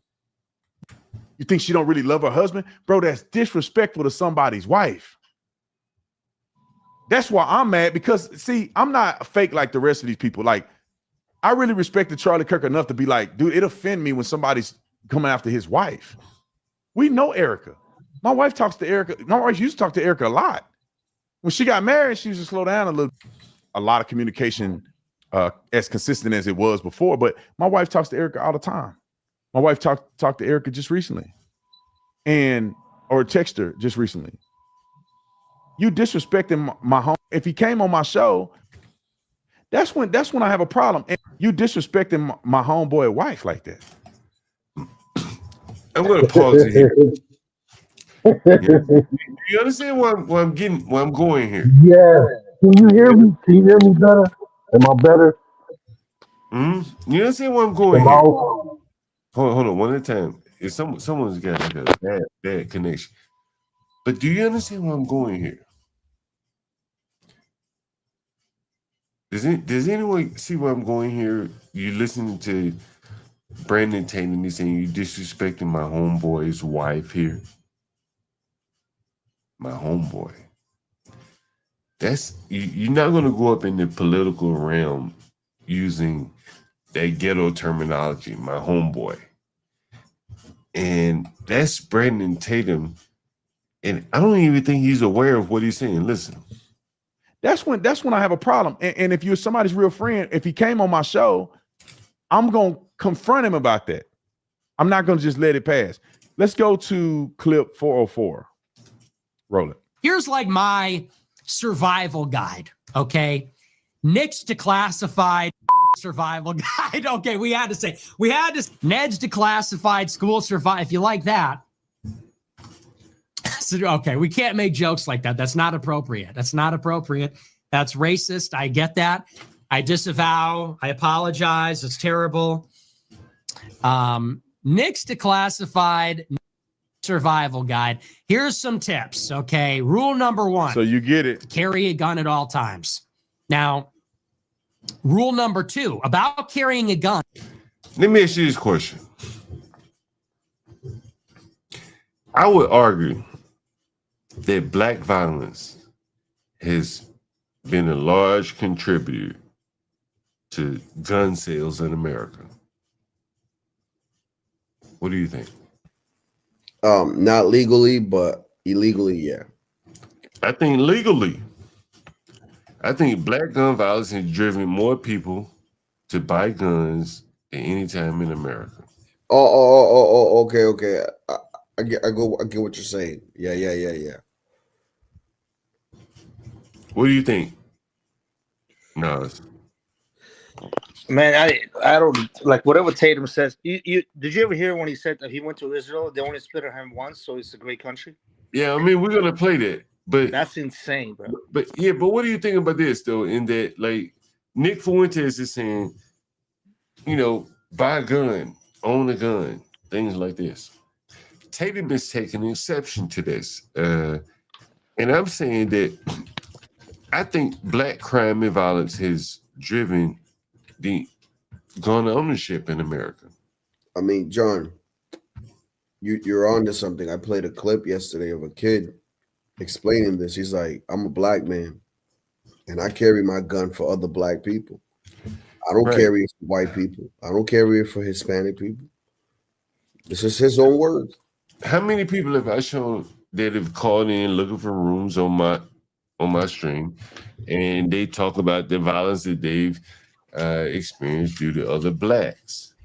And so when Nick Fuentes is talking about getting a gun to protect himself from other black people, and Officer Tatum is taking exception from this, I think he's not accepting reality here. He's trying to bury his head in the sand. Like, listen to him. This is what they'll tell you at a concealed carry class. You take any kind of class on firearms, and you should. All right, enough of it. Listen. One of the biggest fights in America right now is the Second Amendment, gun ownership. What the fuck are people buying guns for? To protect themselves from whom? There are whole channels about black violence, our nation, right? Nick Fuentes. John Tatum himself said when he sees YNs, he crosses the street. Well, now he's not talking like that, and I want you to listen to him. Yeah, give me 1 second. I'll be right back. Latino, how's your channel doing, man? I caught like a little bit of your life once, man. I'm still trying to catch it more. You subbed? Yeah, of course I'm subbed, but like I just thank don't you. get Appreciate it, bro. Yeah. I get like once in a while. You gotta do some football shit, so we'll come up talk football. Yeah. I usually try to do the Saturday pick'em for the college and Sunday morning for the football. But damn, dude, I came short, man. I almost Parlay? hit. Yeah, man, college, man. Fucking You still going hard? Huh? You still going hard gambling or no? No, not really. You know, like I put my $10 in there, and I throw a little $5 parlay, 6 picks. Get like 240 or something. We need something the like. HB Universal back. Let's start doing bets again. Yeah, I don't know, man. Like John said, I don't know. He tried to hit up HB, but nothing, I guess. Man, I caught an HB live, man. It sounded like a crazy ass channel. It's like an underground Chicago battle rap. I couldn't figure out what the hell was going on there. Yeah.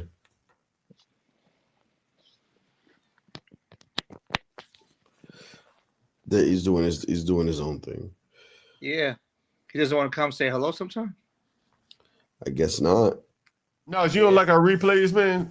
You not a fan of the replays? No, I'll catch like once in a while, like bro. Like I try to live, so at least you talk to people, see what's the reactions. I caught a few of your replays when I'm catching. Yeah. Man, the thing is now is and this is for the audience. I've been telling Latino this for since he started his channel, and this is very true. I'm going to take the screen down. And I go off topic. This makes it very difficult for me to clip, but nevertheless, man, the thing is, and we had 24 people in the audience. So, and I keep harping on it because for those of you that ever consider creating a channel, the lives are the easy shit to do. It'll get you the monetization quick. But the problem with the lives is that YouTube prefers you to create videos, put effort into it. That way you're probably gonna filter out the curse words. There will be no violence. It's predictable. Does that make sense? Yeah. Hey John, Right, did they ever pay you for that money before you got demonetized? Hell no. Did they give you any of that money? Because it was there, right? Nah, hell no. So they freeze your account, they reopen it. They're not gonna pay you anything money like that? I mean, I don't even know what number I would call to try to sort it out. There's gotta be like an email list for that, right? It probably is, man. I'm so busy, I don't. I like you got monetized in probably like 2 weeks, and then got demonetized next week. Yeah, man. It taught me a lot, Nas, man. To be honest with you, when I jumped into streaming, I didn't know much about it. I just, hey, just from the outside looking in, it seemed pretty easy. You don't see what people, the effort that people put into it behind the scenes. That's why I try to tell Latino, because he probably doesn't see the effort that I put into it behind the scenes and why it took me so long to get back demonetized and stuff like that. Bro, when I tell you this, and it'll blow your mind, I should have been monetized 2 years. I don't even know when the challenge started, but like whenever they demonetized me, I should have been back monetized almost immediately. No, I know you wouldn't because of the Pop the Balloon. No. Yeah. So what I'm saying is that all I had to do is delete the shit from the channel and don't play it anymore. But even before, there was a point that you could play the Pop the Balloon because it wasn't copyrighted. But you can't have copyright claims on your channel. I'm talking about claims, not strikes. Forget about strikes. Just a mere claim will prevent you from getting copyrighted. So when you're looking at your channel, you're like, hey, okay, I got this copyright claim from 60 Minutes because Stanley was playing a 60 Minutes interview. That's just copyrighted. I'm thinking, okay, from this point forward, from the time they sent me the suspension or whatever to the time that they tell me to abide by, there are no more copyright claims. But it was all those other copyright claims from Stanley, from Pop the Balloon, 60 Minutes, whatever.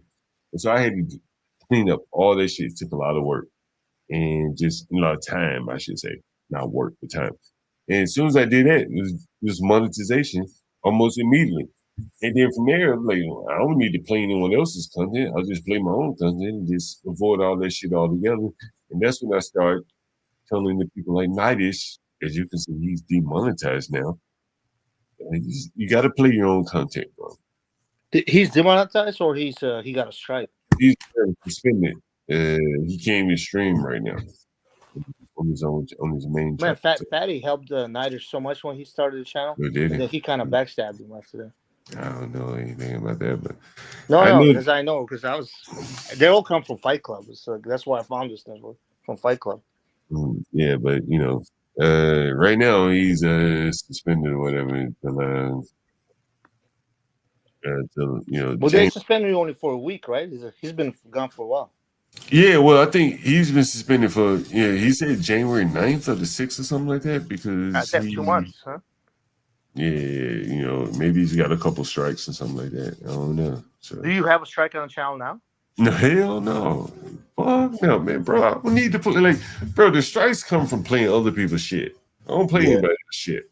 Bro, I play a few Twitter, even when I play, like tonight, when I've been playing Twitter videos, I'm like, I hate that. I gotta play somebody else's shit. But Did you get a strike when that video of Anna chewing on the dildo? Yeah. I don't know who played it. Was that HB played it? That was HB. Yeah, HB. Yeah, HB played it. And I don't think I've never gotten a strike personally. Stanley's got one, HB got one. Because if you get 3, you're done.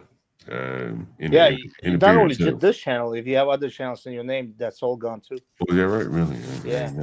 You can have 10 channels. That's why Anton stopped Fight Club because he didn't want other channels to get rid of.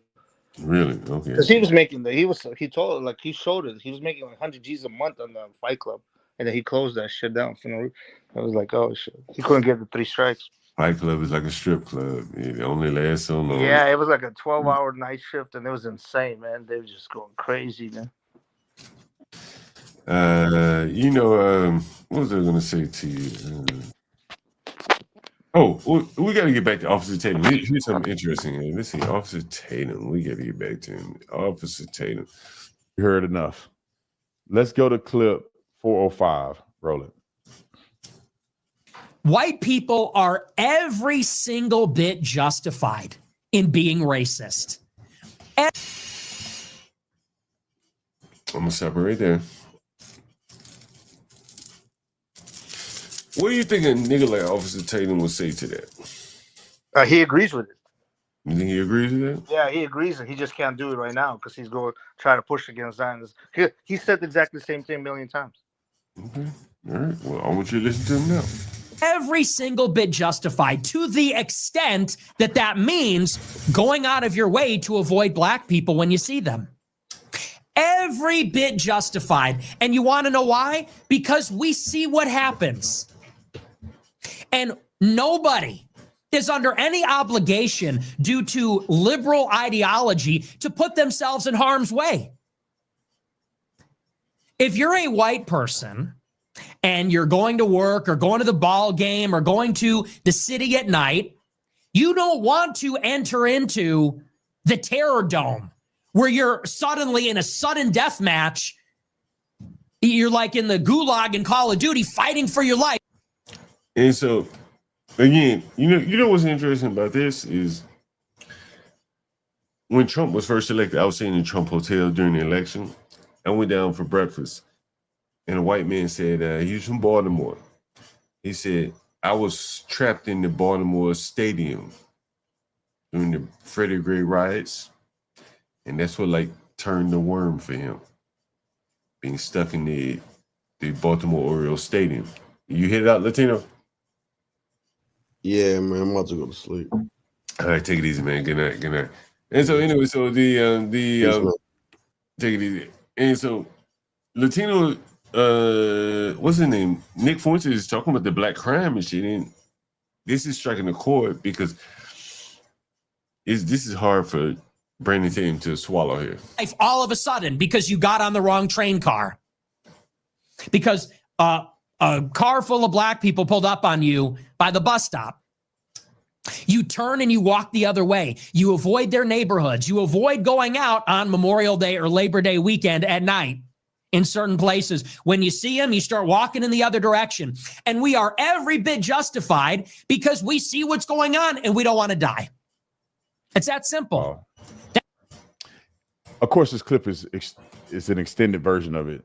Maybe we'll put these extended versions somewhere else. I don't want to give him too much airtime, but the problem with this guy is that he's. I mean, the thing is, like, even the aesthetics of it. Nick Fuentes is in a suit. Brandon Tatum in a t-shirt. He's not ready for prime time. Making it about race.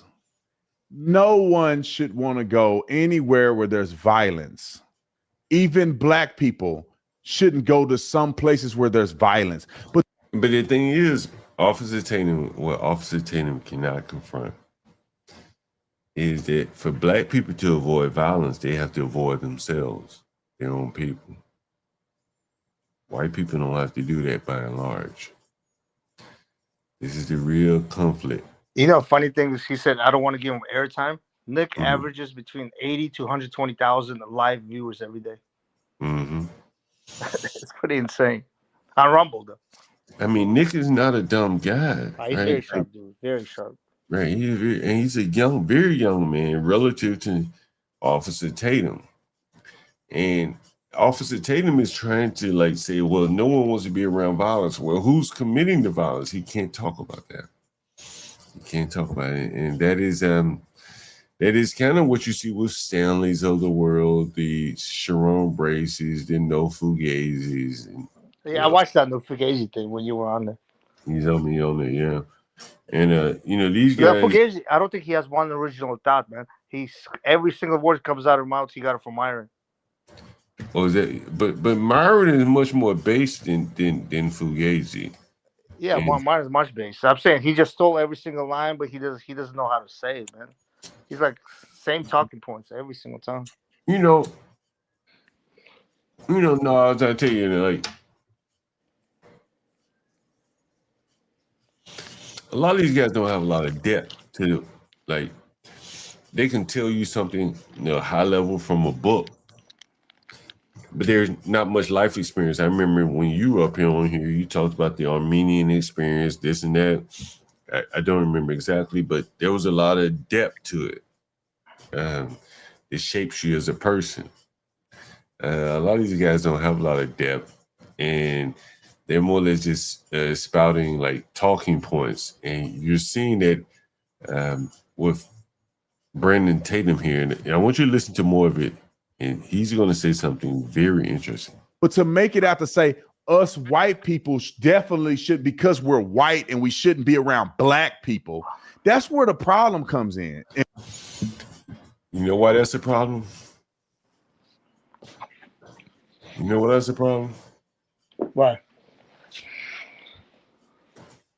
Because like black people know that they can't live around each other if they get a little money. I want you to listen to him again. He has a little money, and he wants to be able to live around white people now. He doesn't want to live around John Galt, around these black ass people and deal with these black ass problems. He wants to live around white people. Listen, where there's violence. But to make it out to say us white people definitely should, because we're white and we shouldn't be around black people, that's where the problem comes in my opinion. In general, you don't want to be around places that are violent. Well, who's committing violence? Did you hear what Dave Smith said about him? Said, I never seen anybody dumber than Well, him. hold on for a second. If you don't want to be around people or places that are violent, well, who's committing the violence? He can't say that. Listen. And we shouldn't be around black people. That's where the problem comes in my opinion. In general, you don't want to be around places that are violent. But he got to make it about being white and white people deserve to be racist against black people. No, it's like you can avoid violence against any group of people. Well, who are the people committing the violence? Who are the people committing the violence? This is what he can't say.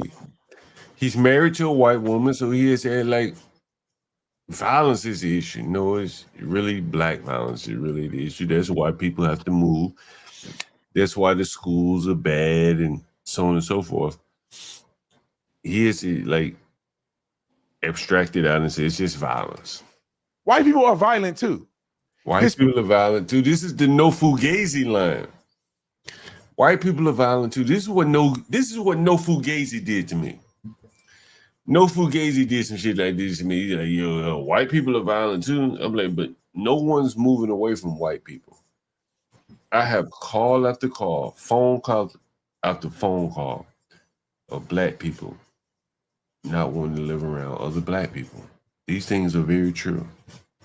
And so here's Brandon Tatum saying that, well, white people do it too. That's so disingenuous that I don't know how they get along doing this. You can't do this. And this is what I say is the grift.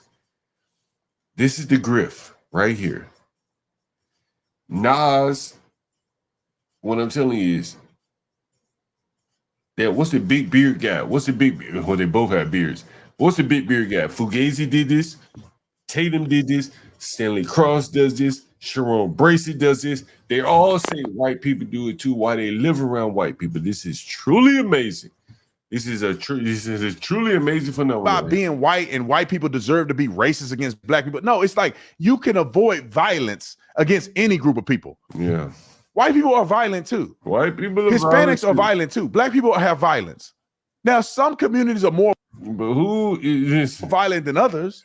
Which communities are more violent than others? He cannot say that. Yeah, I am violent. Yeah, it's not a problem. I am violent. But you know what? I'm gonna get to you later. Let me clip this.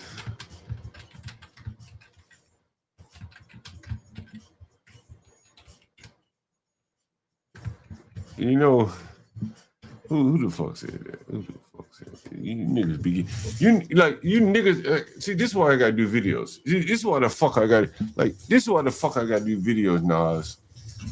These niggas, they probably do this shit on purpose because they know I get up here. They know I get to smoking and drinking. They fucking get me agitated, and they get me demonetized. Like YouTube cannot put ads on your video because you got hot and bothered because somebody in the chat. This is why I gotta just go OBS and just talk to myself. John, you violent. Listen, but let me tell you something. Let me show you something to you. whoever the hell this is right here, I'm gonna show you something. Let me show you something. Where is it? Let me show you something. Whoever you are, I'm gonna play a video just for you. You guys really make me work when you do this. You know that.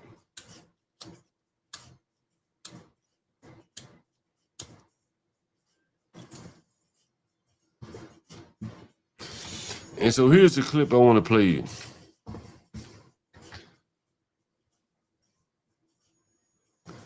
Damn. Where is it? Where is it? Is it? Yeah. Hey, John, my meds are kicking in, about to pass out. I'm gonna holler at You you. have to I'll take holler at you it. soon, bro.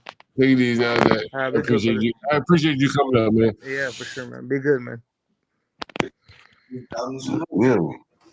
And so you probably got ahead of yourself moving out because you probably tricking off more money. Let me play you something by Jim Brown.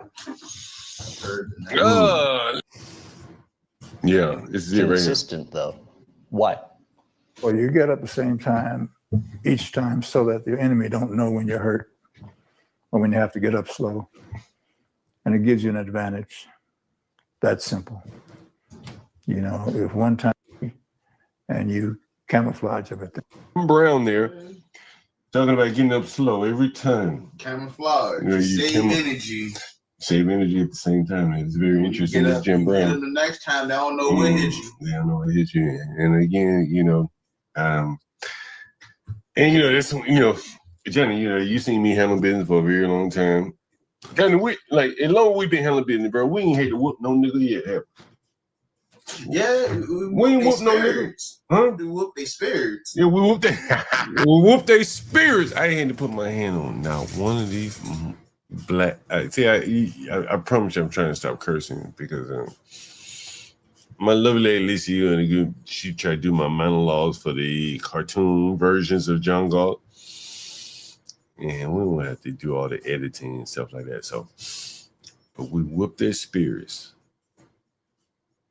I don't have to be violent. I whoop their spirits. That is very true. Very, very true. And so going down the chat, you're so educated. Okay, yeah, that's cool. Yeah. I don't profess to be very educated. A lot of, I tell you what education does. What did I say about education? You know what I say about education. Booker T. Washington said it wasn't me.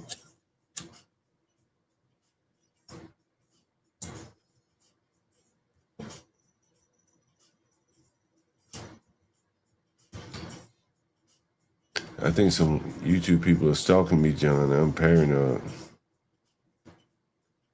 Wait a minute. Is this my hobby shop? She be talking this shit like that. Let me see. This is my hobby shop. This sounds like some shit she would say.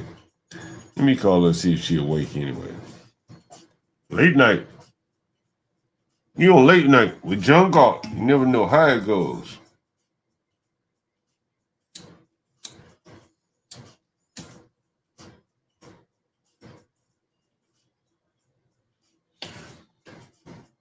The tequila flowing. And the weed is blowing. Let's see what we call this hobby shop. Is this a hobby shop? Never know, I might end this stream here.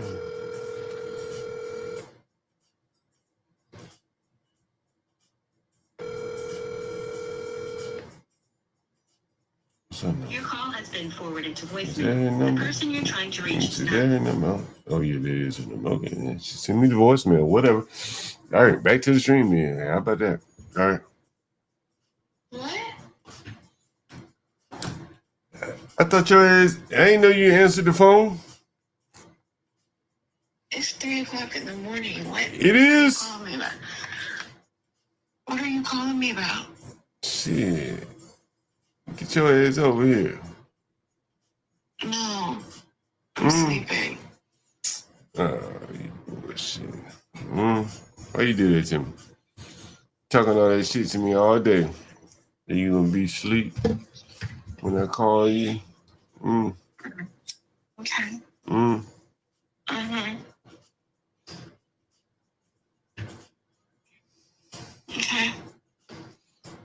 What? I'm going to sleep. You going to sleep? Okay, bye. Mm-hmm.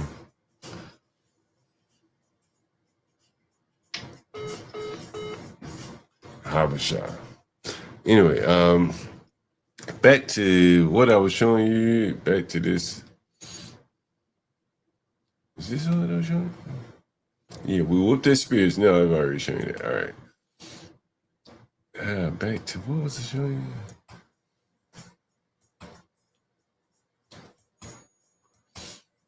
What was it showing? What the fuck was it showing you here? Yeah, I have no criminal record. Okay. What does that mean? What does that mean? What does that mean? Hey, I'm curious to know what you mean. You have no criminal record.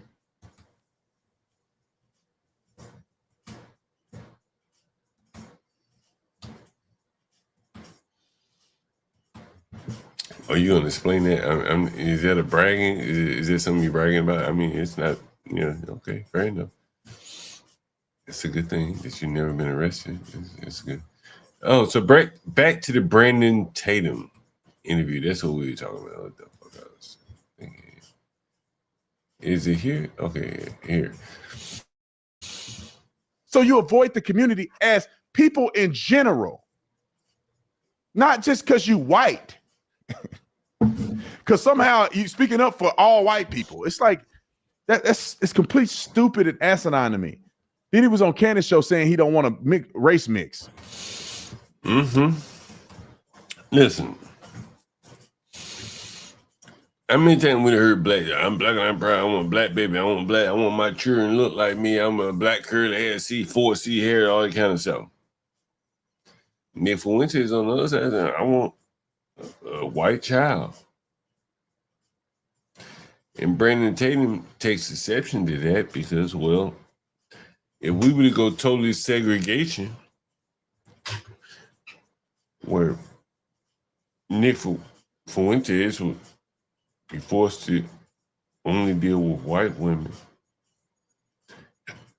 and Brandon Tatum would only be able to deal with black women, well, who would be the loser in that situation?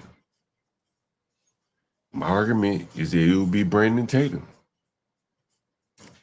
I don't think Brandon Tatum can find a counterpart, an equal counterpart on the black side of the aisle to his white wife. I don't think he can do it. He knows that. And he wants to maintain that access to no end. And so when Nick mentions racial purity, Brandon Tatum says, man, I don't want to be stuck with black women. That is the biggest threat to Brandon Tatum. And that is what he has to defend. And you see him defended here. He wants his bloodline to be pure. As if every white person comes from the same place. Then therefore every person comes from the same place if you want to go back to saying just because of the color of our skin. Well, at one point we all came from one place. And then through evolutionary I would say involvement, but through evolution to a certain degree, we begin to have more melanin, less melanin, all of the other things like that. So we all came from the same place, to be honest, if you want to be real. But then you want to go with race. You say, well, Italian, French, white people come from different, Irish, white people are different. They're not all the same. But what he's saying is that if you white, we good no matter where you come from. Well, and that is kind of the case. The white people, wherever they're from, seemingly have been able to kind of get along together in America. Be it they're Irish, Italian, French, German background, they all seemingly have been able to get along with very well here in America, whereas the blacks, not so much. And more so to the point that where the blacks coalesce around each other is crime, poverty, and violence and stuff like that. And that's not where he wants to live. He wants access to white women and he wants access to the white neighborhoods. And Nick Fuentes is talking of a world where he would have to go live around blacks and date black women.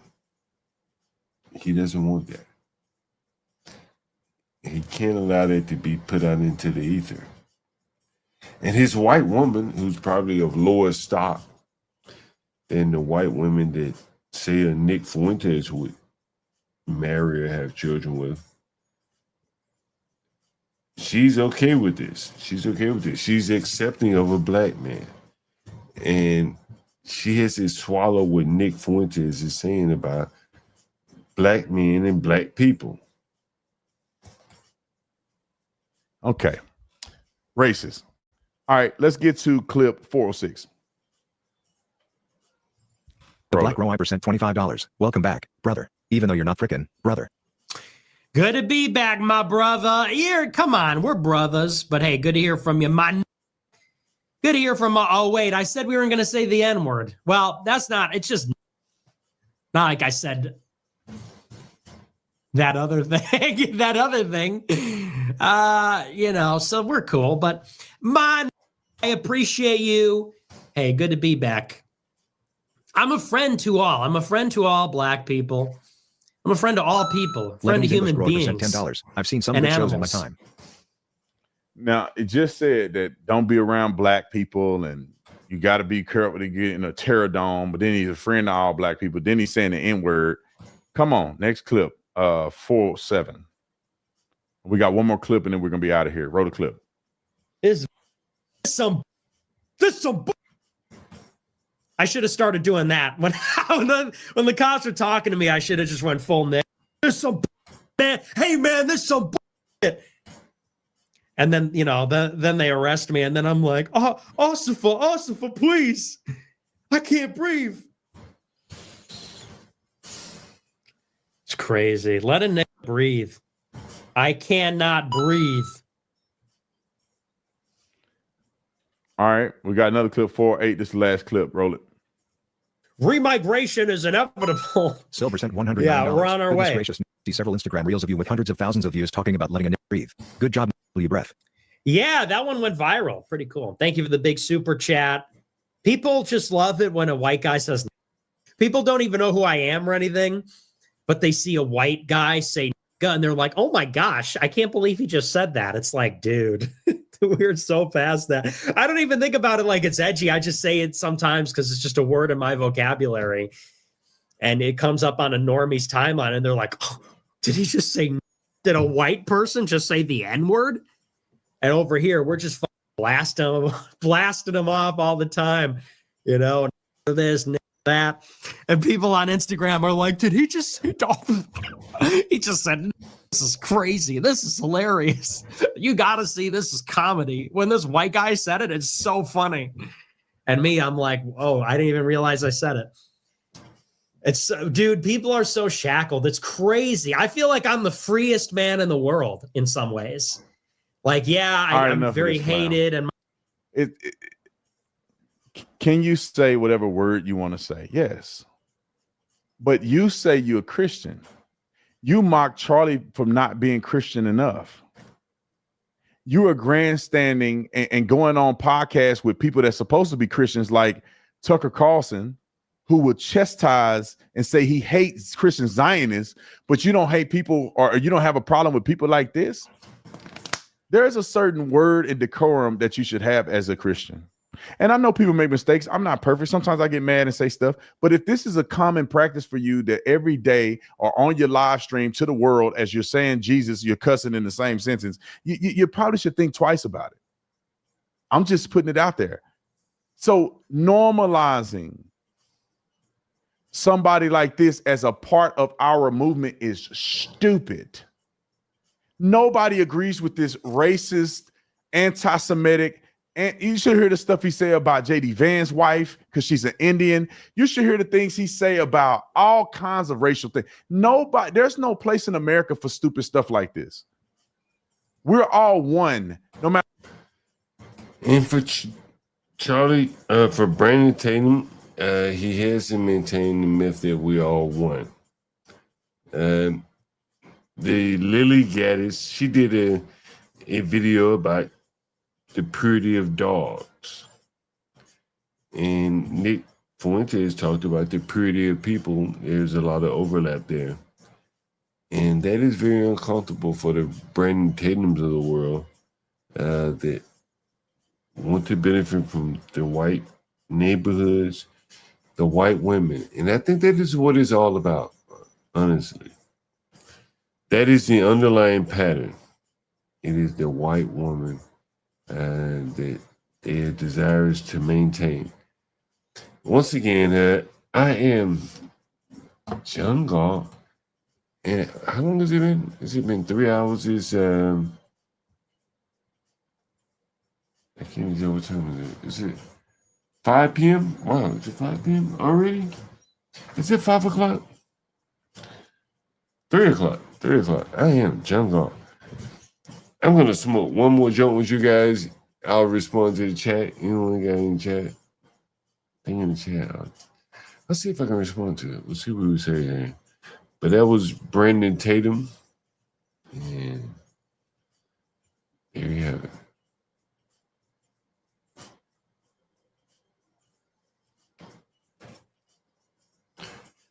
And guys, so I'm rolling up this joint. If you want to make sure you hit the like, share, and subscribe. And if you're feeling so charitable, make sure you support the channel. We give you a lot of different content every day, almost every day.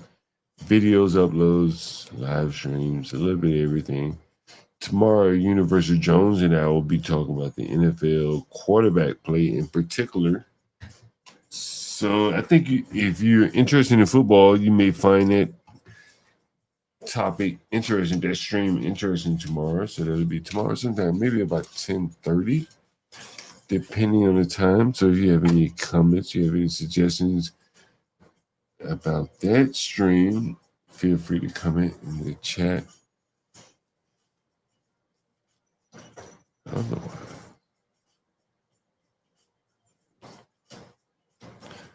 I'm gonna really join it. I'll look through the chat. Someone says, "You're so uneducated." You think so? Yeah, okay. I don't take that as a personal offense.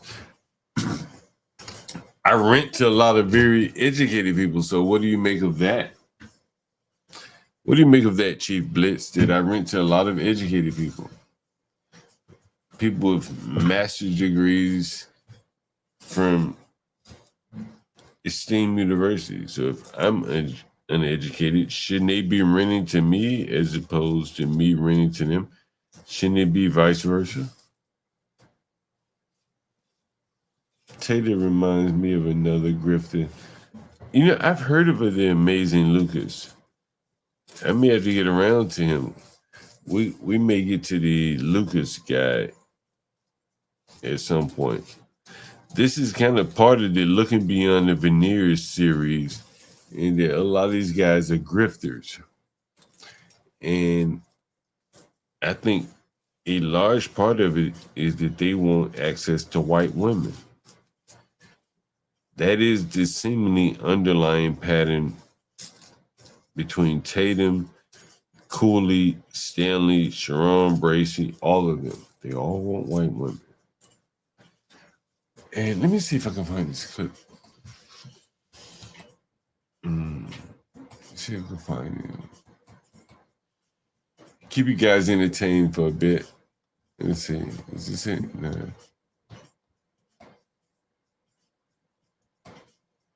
Lot of shit. Lot of clips. Lot of clips. Guys, what do you think about the cartoon, by the way? My lovely lady Lisa created that. I'll have to give her the feedback. What you guys think? Damn, do I have it? Maybe I don't have it. I don't have it. Anyway. Guys, ladies, gentlemen, it's been my pleasure. It's been more than my pleasure here. Guys, I gotta get out of here. I'm gonna get up. We're gonna do a stream tomorrow morning. We're gonna be talking NFL football, quarterbacks in particular, the racial dynamic as it relates to that. Thank you all for joining. Make sure you hit the like, share, and this nigga has a motherfucker, by the way. Let me go fast forward. I am the nigga, young dog. This high ass nigga. They don't dance no more. It's all about the lean. Back in the day, crack was jumping on the scene. Now they slumped on the sidewalk. Can't talk. Golden era faded, but we still feel the rock. They used to be kings, now they lost in the scheme. Popping them bottles, throwing money, living dreams. Now they zoned out and mumbling, fumbling. No rhythm in the city, the whole shit crumbling. They used to rock the house, they was riding through the streets. Remember there was dancing, sliding to the beat. Now it's poison in their veins, ain't no pulse on the street. Guess it's over now, they accepted defeat. Back in the day, the rock had them wild and free. Different story now, they got no energy. New drugs got them slow with the hit unload. Out close and they don't dance no more. Block used to be jumping, type shit they was on. Now it's lights out, guess the thrill is gone. I am the nigga, dog. I bring it to you rough, rugged, and raw, nigga. They don't dance no more, it's all about the codeine. Back in the day, they was rocking on the scene.